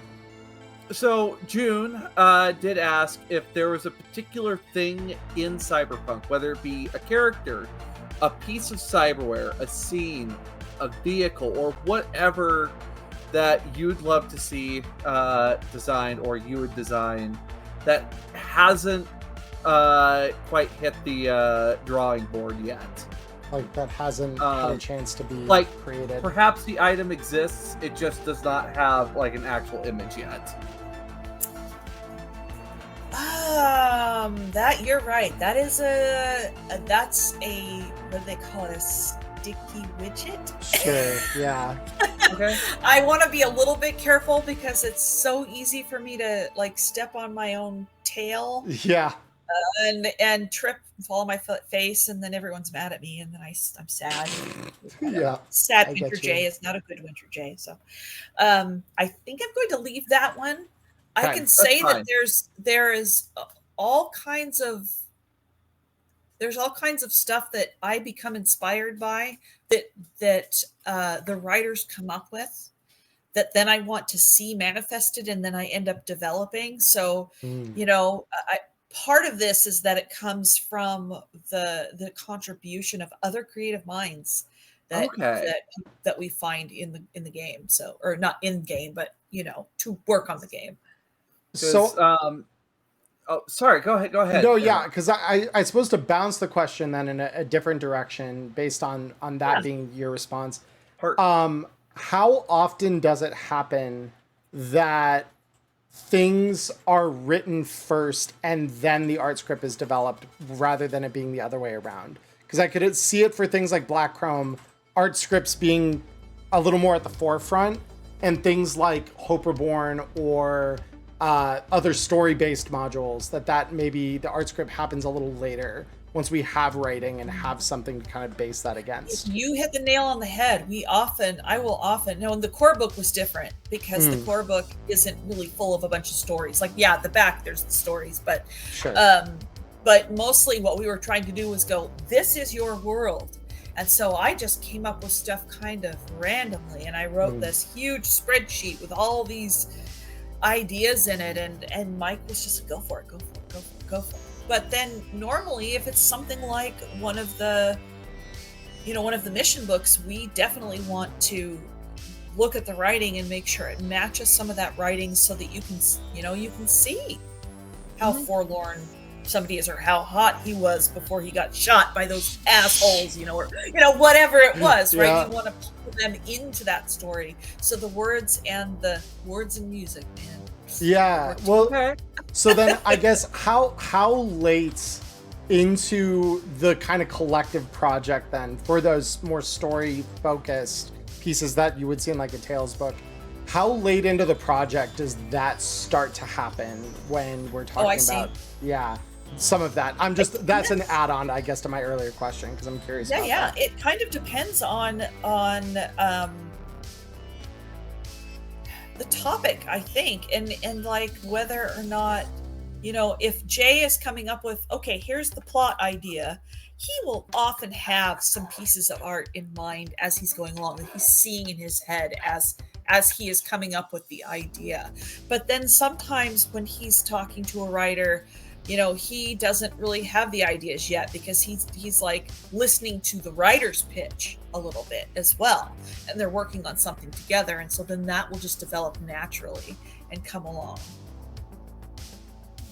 Yeah. Okay. No, I mean, I think, and I appreciate you answering that, because that's always been something I kind of wondered when it came to some of those things, because I know art is the thing that when Jay has commented on sort of the process at a high level of like making something happen, art, he says, is usually one of those things that takes the longest to make sure that everything is where it needs to be and everything. It does, because if you're talking about a 14-day turnaround Right. on 40 pieces of artwork, Right. That's a lot of takes a time minute. collectively. Yeah, exactly. And we do like to have an idea of what's in the book before we start making a lot of artwork. Some of it we don't have to know, because we'll just kind of understand that we kind of want a car on this page or whatever, right? Sure. But a lot of it is so entwined with what is written that, it's a long you process. you've got to do it in a fairly delayed fashion to the rest of what's going in there because of that. Yeah. So I have then, a formula for that, though. oh, really? How long will it take you to do a book this long? Well, I pop it in and I go, okay, it'll be about this long. So Gotcha. And that's like, Okay. and how accurate would you say that estimate has panned out to be for the books that have come out so far for Red on there are average? so many factors since Really? COVID that we just could Understandable. not have foreseen. That, you know, I don't know that we've ever been completely accurate with the initial. We've been close sometimes, Sure. but, you know, sometimes it's like, well, we don't have printers anymore. Like, what? Yeah. Yep, there's no printers anymore. I don't know what's happening there. And then a couple years later, we got printers again, but now we got no supplies, you know. Right. Now the price of paper is tripled. Like, yeah. Yeah. Yeah. And then there's the tariffs coming up now, and like it's just it's a wild ride since COVID. So, Yeah. you know, the longer time passes, I'm hoping that things settle out so we can be a little more accurate. But you know, we've gotten very good at being Nimble on your feet. Yeah. yeah, it's like shadow boxing. Yeah. So, Diamond, do us the honors. Ask the question. So one of my dear friends from back home, who was part of one of my old Cyberpunk groups, their nickname is Fish. And Fish has made it a point for me to ask every RTAL member, what is your ideal sandwich? If you go into the kitchen to go make a sandwich, what is on the sandwich? What is that sandwich? So, first of all, I'd probably do away with the bread unless it was really, really rye, like you can taste the rye. Okay. I would use butter lettuce, crispy tofu, tahine, maybe a little mayonnaise, tomato if I wanted a little sweetness to it, and I'd make sure there was a nice salt on there. Some kind of salt or something like that. Nice. All right. I'm a veg, so Nothing wrong with I'm that. allergic to garlic and onions, so Nothing wrong with that. No, that is, I think, one of the most complete answers we've ever gotten to that question, though. Like, seriously, top down, I'm I think that right is now, that's why. that. I mean, to be fair, it's the artist. It is the truly. It's like you look at everything with a level of detail when you start doing that stuff. So I get it. Been there, done that. So that's Great question. I love that question. If you were an ice cream flavor, what flavor would you be? Yeah, I love those kinds of questions. It's so silly. They are, yeah, but it's a good one. I've known Fish for a while, and it is a very Fish level question. Like, yes. Well, they sound really interesting. They don't go outside much, but the few times I've seen them out in public, they are very interesting. Fish. That's not meant to be an insult. Go touch grass, buddy. So You should. I missed you.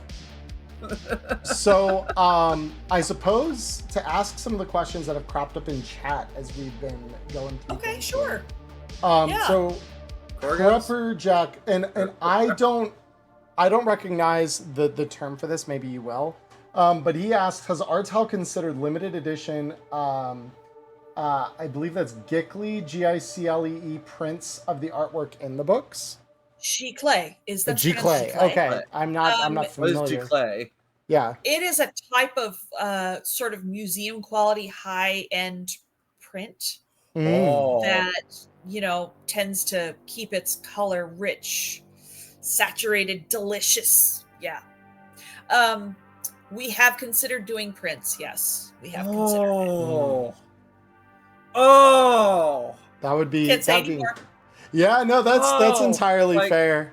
Because I'm imagining, because there are some of the works for the books that absolutely would go really crazy. I know Rob in particular was incredibly over the moon excited and wanted to show it off any chance he got that he got the original render of the oil painting. The oil painting for Interface 3. It's beautiful. That was an amazing. First of all, it was an amazing get that we were able to talk that particular artist, talk to them, and they wanted to do a piece of artwork for us. They are extremely busy. They're very popular. I met them at a convention called ILXCon. ILXCon is for collectors and people who are aspiring artists, and people who are very, very well-known artists. You will meet Christopher Renato Remmers. Giancola. He'll just be standing there like he's a real person or something. Like a human that doesn't Yeah, have the it's sort wild. of He's like talking to pain. people and smiling and stuff. It's weird. But yeah, It's, like I got to see, like, just through a camera, just like the size of the actual oil painting. It's just, it's beautiful. Personally, like, I would love like a poster of each of the cover arts personally. That's my go-to. Yeah, that would be cool. I mean, Well- having Siete up on, well, like, because like That's way how in it's the pronounced. background here, I've got some of the artwork. These were from the JSK, I believe, originally. But yeah, cool. these are the two flanking the Johnny Silverhand one there are those. And I know that was something that came out along the JSK that like you could order those like print on demand from Drive-Thru RPG. And I was like, that's such a cool thing. I'm surprised they haven't done that with some of the other artwork because it is very cool. Even just in that form factor, just have it for wall art because it is, some of it is really pretty. Like you Nat, just wanna see Nat it. in the alleyway. Yes. Like just like seeing like that as the Street Stories cover, and I'm just like, Oh, what yeah, is yeah. this? Yep. That And- cover was awesome. Oh. And then the alternate that was done for There was an alternate. Loki Maps. Oh, the one that for Missing Marbles. Yeah, Yeah, that one's great. I love the Missing that Marbles. was so much cover. fun. I just that he was like, I need something with a cat. I'm like, it'd be kind of funny. Yeah, no, when I So saw talked that. to Bad Moon, who did the original cover, and they were like, "Oh, we are so in on this." Oh yeah, I mean, how could you not be? Is my thing, right? That was so fun. I loved that. No, when I Chunky saw little that, kitty too. yeah, it made me so happy. No, that was beautifully done. So then the next question I have comes from Corgopolis, and they say, I know this question isn't super easy to answer since it varies a fair bit from person to person, but as someone who spent a lot of time documenting the 2020s, RED, and similar art and reference materials, they're curious what platforms you use mostly to find artists to work with, or recommend to look. What would you recommend to look at if there are any resources or places like that that are particular? I get a lot of when I go out looking for artists, I use mostly ArtStation, which has become a little bit more challenging because they have allowed AI on their stupid platform. Are you so serious? angry. But I'm just very careful I'm very careful to try to find people who don't have any AI in their portfolio, because I feel like that would cause other people to go, wait, they used AI in this piece. Yeah. Exactly. And I don't want to ever be associated with that. We want real people. Right. The whole point of this game is that it's about people. It's like this isn't really about the tech. I mean, it's about the people. So Right. Back at James. I use ArtStation. I love it because it is a little bit more of a professional level place to keep your artwork if Sure. you're looking for work. And I will use DeviantArt. I will just search for portfolios sometimes. I go to ILXCon. A couple of times I've been to ILXCon and I just love it. I wish I could go again this year, but that is not in the cards this year. Maybe next year. I get word of mouth. I get a lot of inquiries through the website, where people just go and get my email address and send me something. Mhm. So it's kind of a combination. Sometimes I'll go through those. I can't remember what they're called now. Those books that have the annual Oh, shoot. Oh gosh, it's right on the tip of my tongue. As a brain dead. Sorry, you know what I'm talking about. I believe I do, yeah. But anyway, hard. they basically are just a catalog of, and they run a competition for each category in there, and Right. you get to see the best and the pretty damn good. So everything in there is amazing. I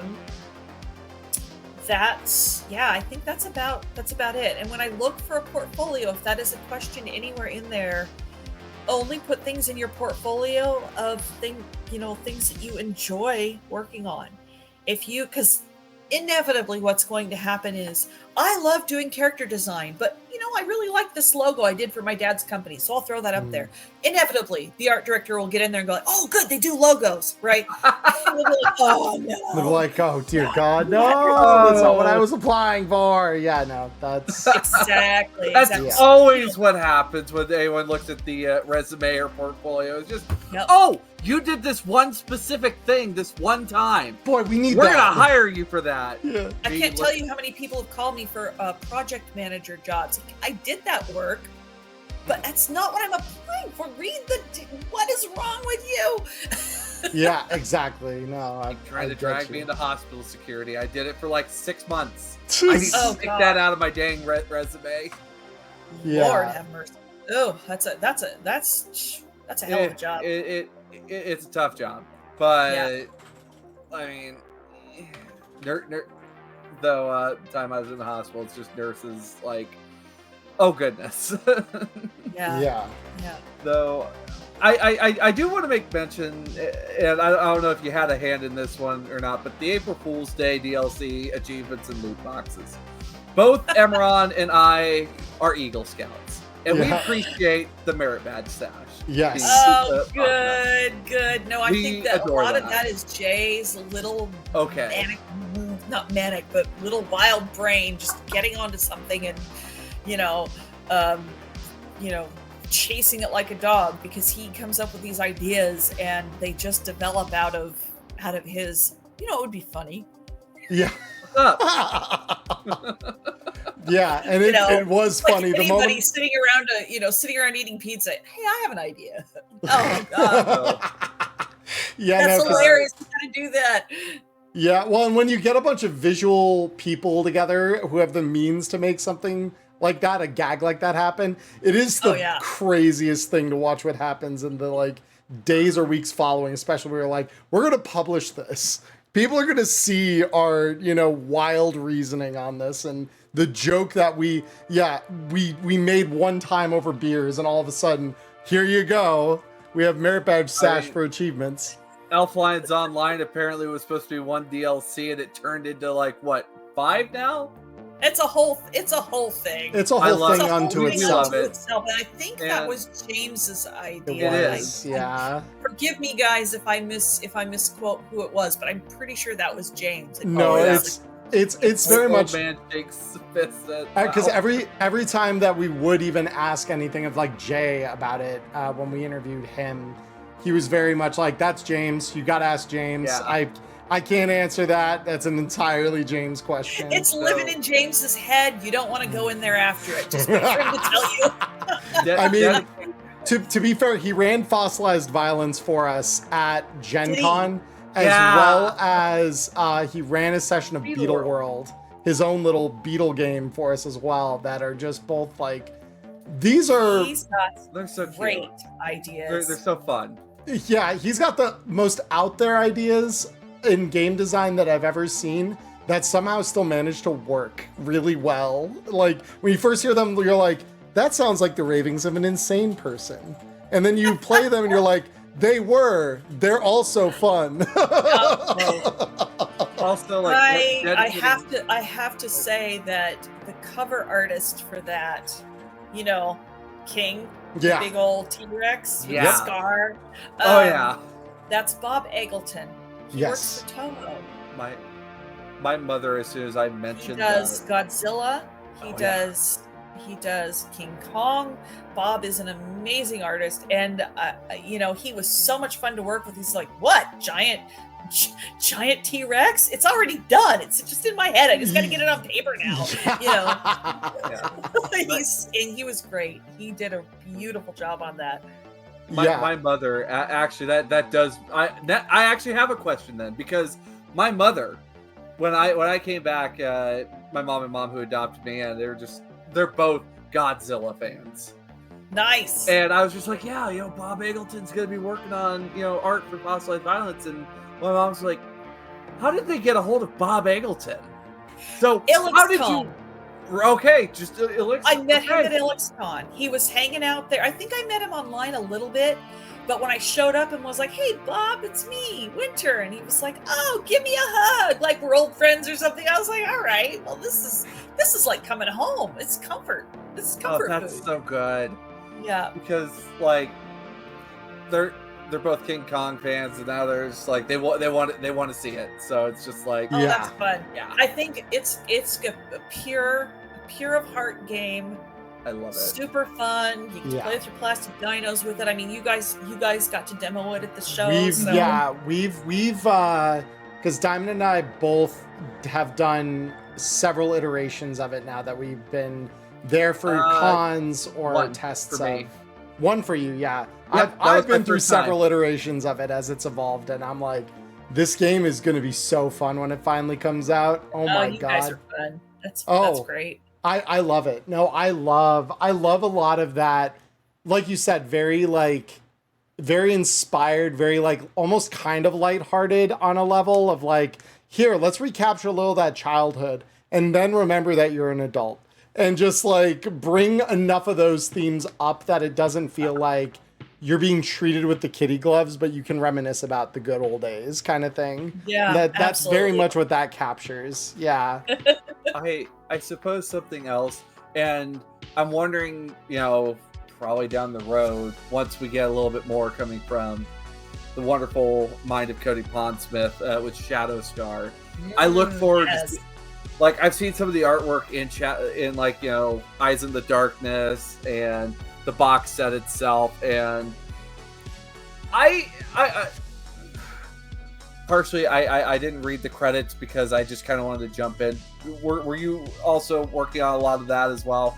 Yeah, I'm art director for that product line as well. How the heck are you managing like 4 different worlds, like getting all like do you have like specific groups? It's like, okay, you work on 5th Street, you work on Refuge, you work on Nakatsukuni, and you work on Steel. Well, the hard part has been that I'm doing that, but I'm also working on fossilized violence at the same time, and a cyberpunk. So it's like there's a juggling act that goes on, but somehow I was once told you're so good at compartmentalizing. I'm like, is that even a skill? Now I know it is. Yes. It is. Yeah. And one of the things is that with Cody he's like a super mega creative person. He's one of those super creators. I think he must come by it honest, like his dad, but he's got his own brand of it for absolutely sure. And he's got a vision in his head, and he's very patient with me because sometimes I don't see the vision. Sure. I don't see it. I don't see what he's looking for. I see what I think he might want, and it's not quite there, but then he just will patiently be like, okay, well, here's what we're looking for. And then there's sometimes when it's like there was one of the buildings that has a very particular look to it, has a very particular way that it works. And I had to walk artists through that to get a vision of it so that we could, oh, wow, now that we're thinking about it, we didn't realize how does the strut connect right there? Because we would see that, that kind of stuff, right? We partner together very, very well, and he's really patient with me. So, he's worked this long on this project. Patience has to have been a big skill here. Yeah.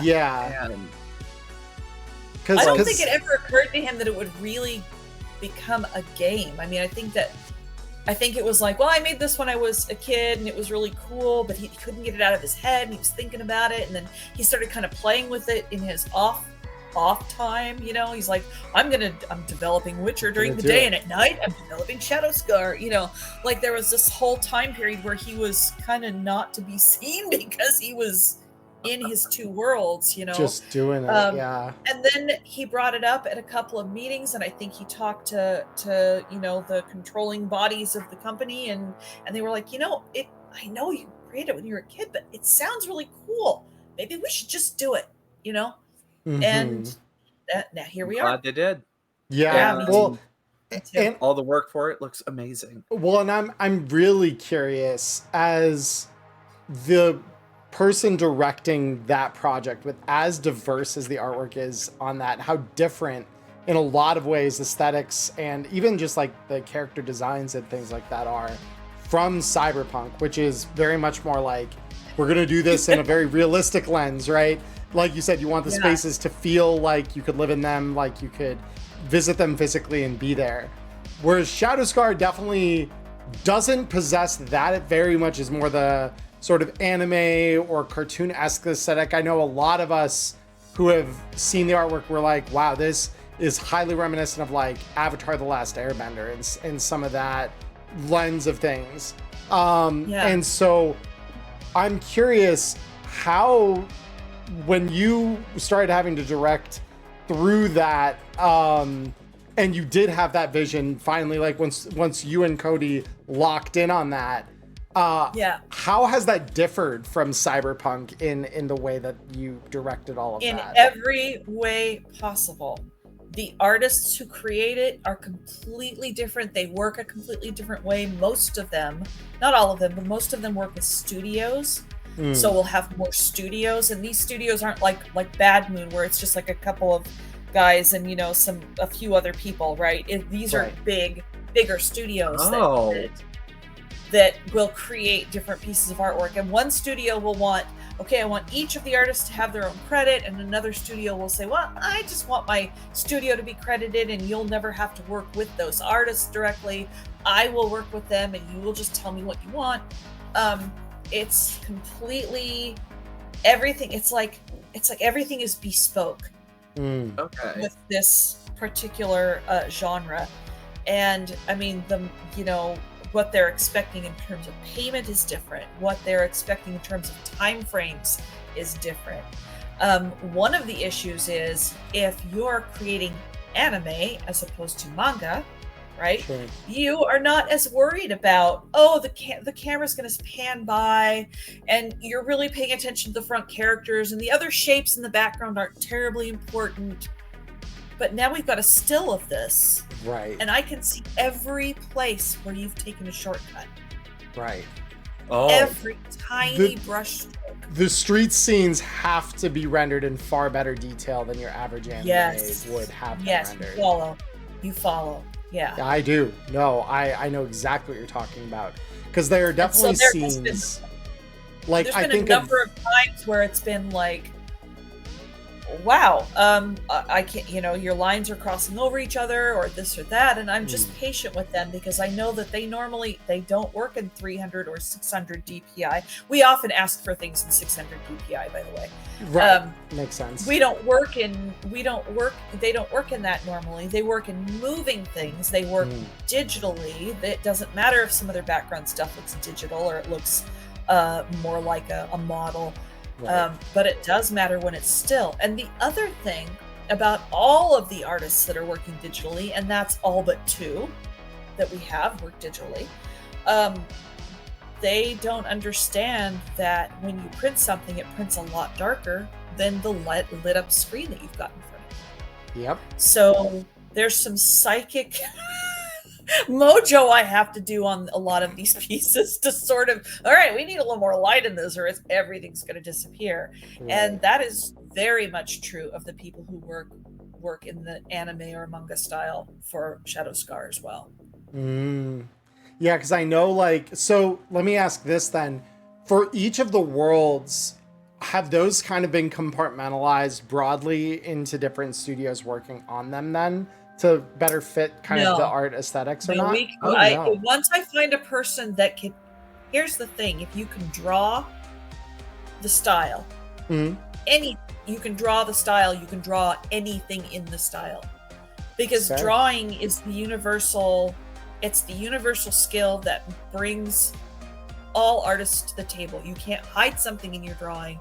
If you're not good at drawing faces, I'm gonna see it. Okay, I'm gonna see that. That's, we're gonna have to Fair. work on that. And Cody's eye is very good at picking that kind of. It's a little uncanny valley. Like their one eye is lower than the other, whatever it is, right? Sure. He will see it right off the bat. So yeah, we work to make sure that the artists are not embarrassed, nor is the company. Sure. Oh, that is fascinating that like you guys like get like really down to the grain. That is, oh my goodness. I mean, when you're personalizing a lot of that, you kind of have to, especially when you're. In particular with this anime, because when I think of anime, I think of Ghibli, right? I mean, Sure. who doesn't? Yeah. And I love the Ponyo. scenes in Ghibli, it's like, oh my god, you could close up on anything in those scenes, and each little piece would look like its own piece of artwork, and Yep. it's all very complete. And so we're kind of trying to lean toward a quality, not necessarily that style, but a quality Right. like that. Okay. Right. Where the scenes are fully complete, nothing is left shortcutted or It's a low lived-in detail. world. We don't Right. want things to look too clean. That's one of the things about digital art that has always been hard for me. Is I'm in this gritty cyberpunk world. It's like spotless everywhere. No, there should be garbage. There should be dust Yeah. and dirt and stuff. No, People absolutely. Insert People are mysterious nasty. puddle in the alley. Right, exactly. Yeah, well, and Valkyrie points out, because this is another one that I forget the studio that worked on this, but Your Name as an anime, I know it's a different art house than Ghibli, but they've managed to capture a lot of that realism in their animation that is deeply like just vivid and rich, and it's very rare. Like it's like literally that studio, Absolutely. 12 wallpaper per second visuals. Yeah. That is a great way to put it, honestly. Keyframes that they don't look like keyframes is a beautiful Exactly. thing. Yeah, your tweens are like, whoa, they're as good Yeah. as the keyframe. Yeah. Oh man, it's so wild. It's It's good wild. stuff. That is art. That is truly the essence of art. When you care about, you're building a world that is so lived in, you just fall into the story. Oh yeah. And there's nothing else for that 30 minutes or an hour and a half or whatever. There's nothing else. You're in the story. I went through that with it's a very weird little anime called Blue Period. I just think about I've a heard bunch the of name. It's just about a bunch of kids at art school. I like that slice of life. No, that makes sense. That I could see where that would be very interesting to watch. It was really cool, but I was so engrossed. And I think the episodes were like 20 minutes long or something like that, and I was just like drool the whole entire time. Yeah. I wasn't here. I was somewhere else. Yeah. That's what we want. Throw as the much as BD wreath possible. on. Yeah. Yep.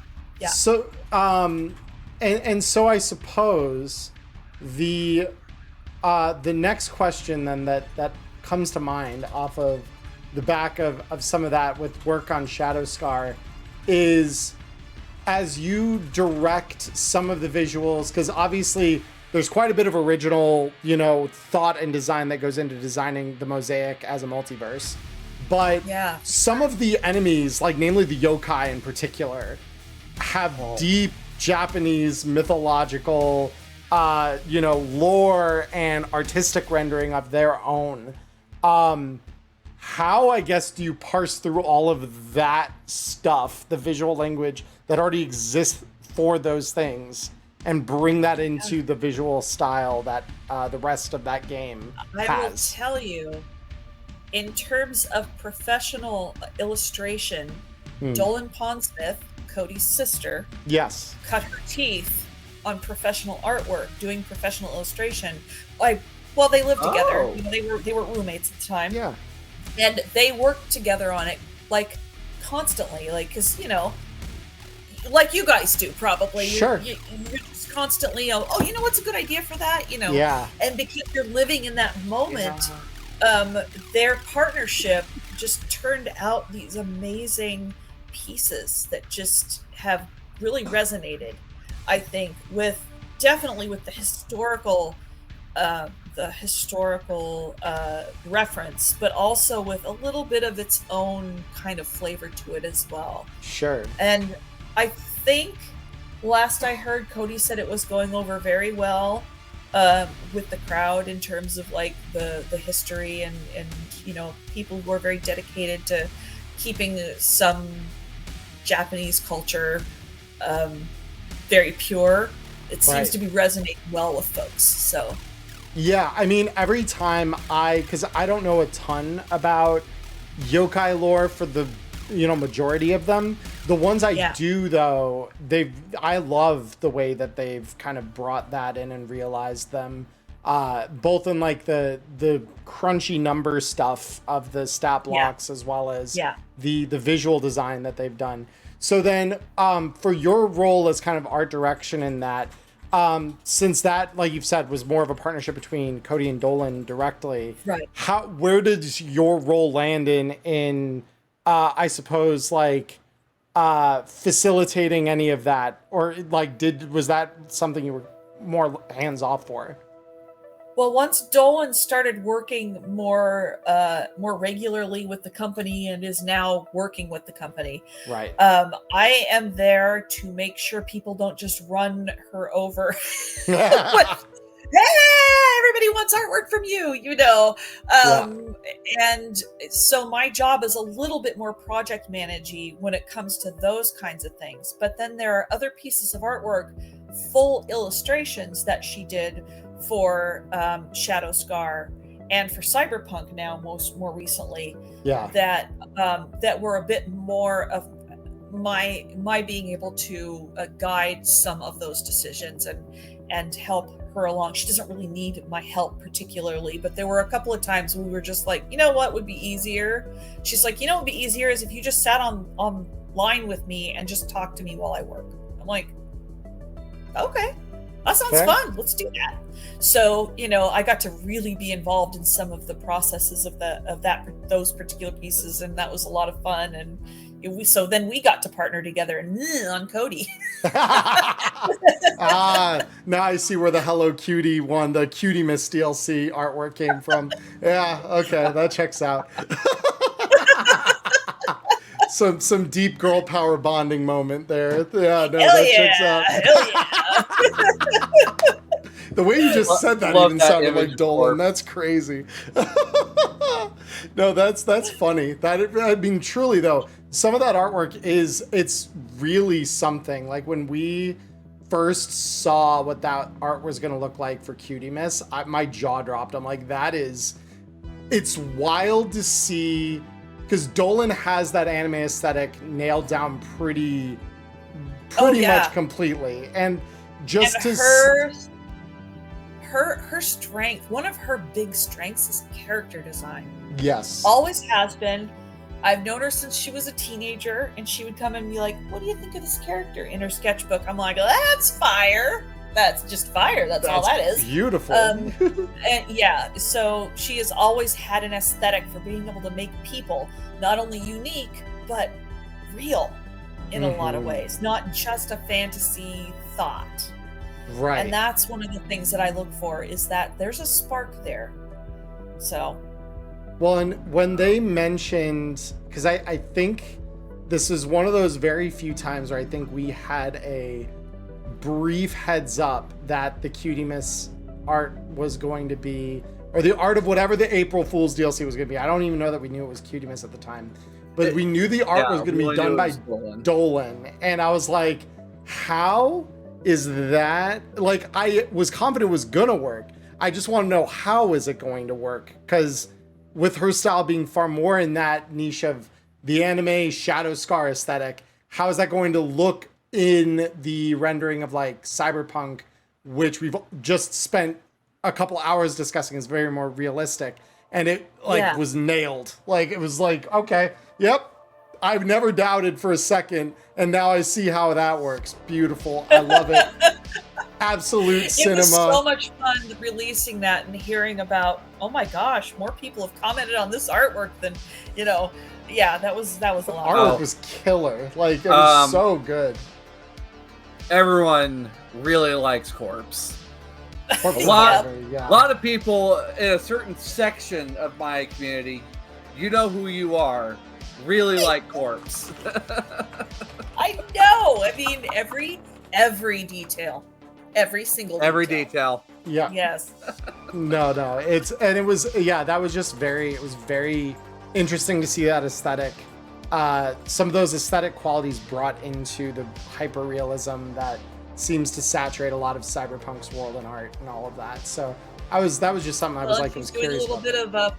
A little bit of stuff for fossilized violence too, though I can't say what. Ooh. Oh, now I'm really excited because I know the lore of all the tribes and stuff because James is all too happy to talk our ear off about it when we're standing with him and asking him about it. So I'm really curious now, knowing some of the lore behind these people, namely Volcano Men and the Thick Sea. I'm very interested to see what we get. Oh yeah. You got all that in, and I suppose. I know we're starting to wind down. We're closing in. Yep. I do have a question, and I know we've gotten some details about Night City 2045. It sounded like there was going to be street images. Is this going to be like what we're seeing as soon as, like when we're in the hearts of those districts? Is that kind of what the objective is? You don't have to. I don't know what I can and can't say because that's fine. Discuss this with Jay, but I can say what I can say. What I know I can say is that Night City is not a city. It is the main character of Cyberpunk. Yes. I know Johnny Silverhand and Atom Smasher and all the Siete and all those people. They're characters within the main character of Cyberpunk. Yeah. So expect to have a better understanding of the main character of Cyberpunk when you pick up the book. Yeah, I'm very excited to see those street scenes. We have been excited for years about this. We talked about this, I think maybe like the first or second time we met. We're like, you know what we really want to do? Yeah, a book that talks about the entire city top to bottom kind of thing. Yeah. And now we're getting to do it. So it's we're just so excited. And I know like some of the artwork that I've ooh, I have a halo. My God, I'm scary, guys. Going on. Yeah, you got some serious. That is a westward window if ever I've seen one. Because the thing that has always gripped me about some of the street scene artwork, like the title of the core rulebook, even some of the stuff like in the JSK that was very visual of street scenes and like showing crowds of people on intersections with the verticality represented with all the buildings in the background. That artwork is something I'm like, we need more of this, and we need to know like where in the city this scene is so that I can start drawing a better mental map of like, this is what this district looks like pretty commonly. Like if I were walking through, is that the sun is blocking my face, and I'm told my face gives everything away. So I'm so close. Oh my God. I'm so sad. That would have been fun. Yeah. Well, if you guys were here to see what Winter Jay looks like, and before the sun decided to censor her camera, you missed it. I'm so sorry. No, you're good. You're good.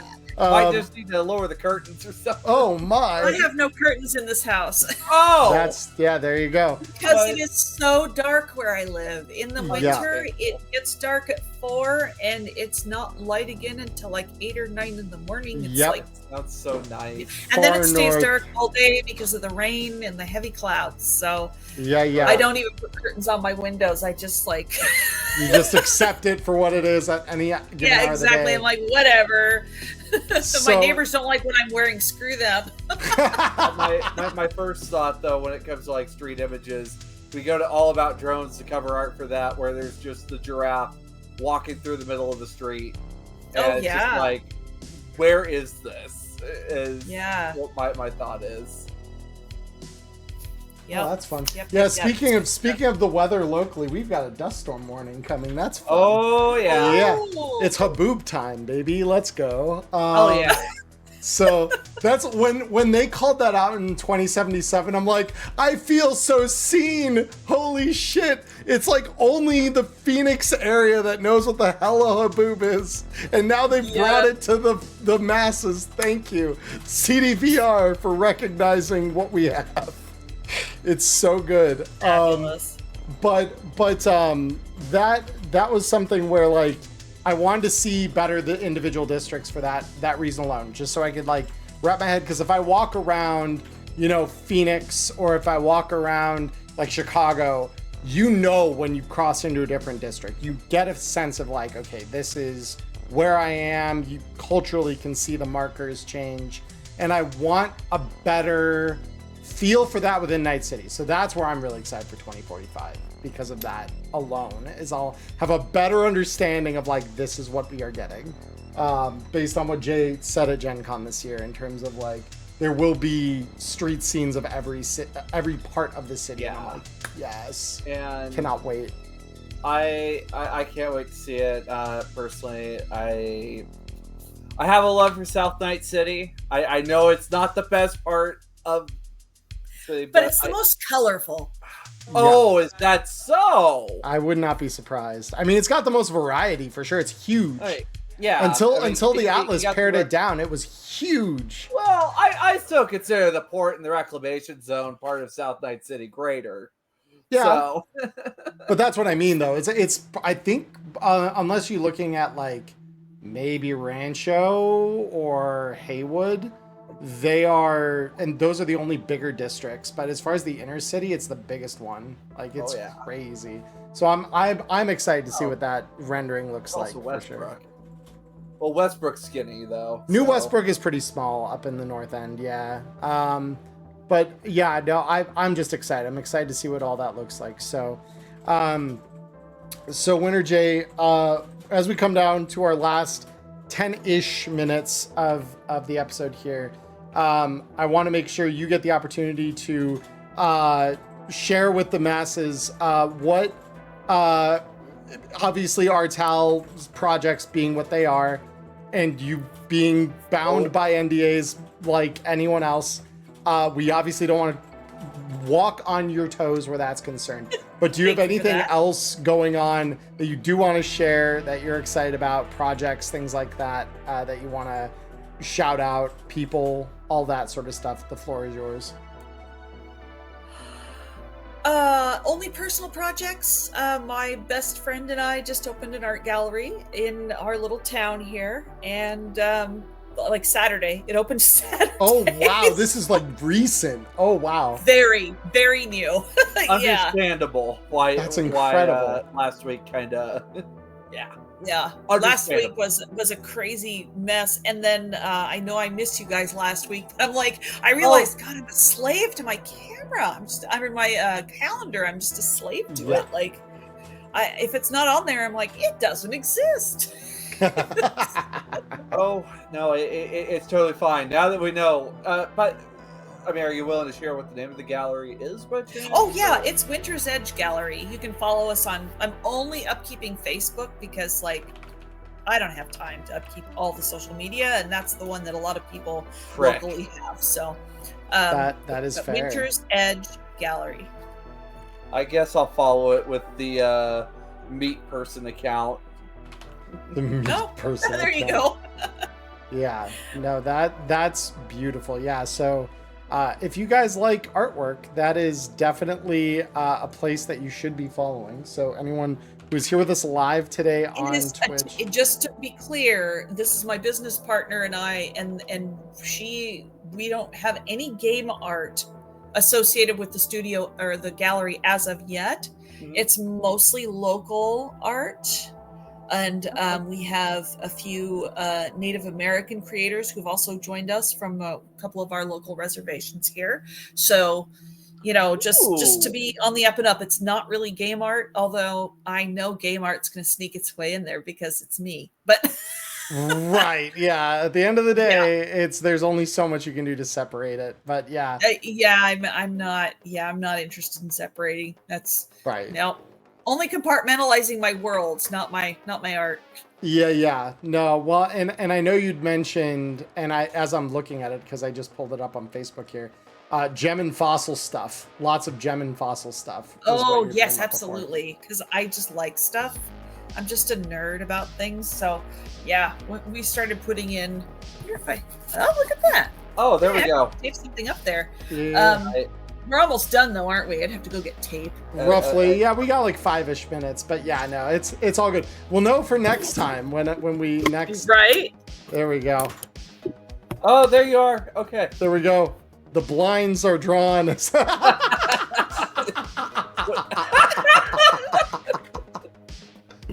But I feel like a mole or something. Yeah, just like troll under the bridge kind of thing. Just like The red lipstick makes it happen. no, it really does. That's so I good. guess to my fan base, yes.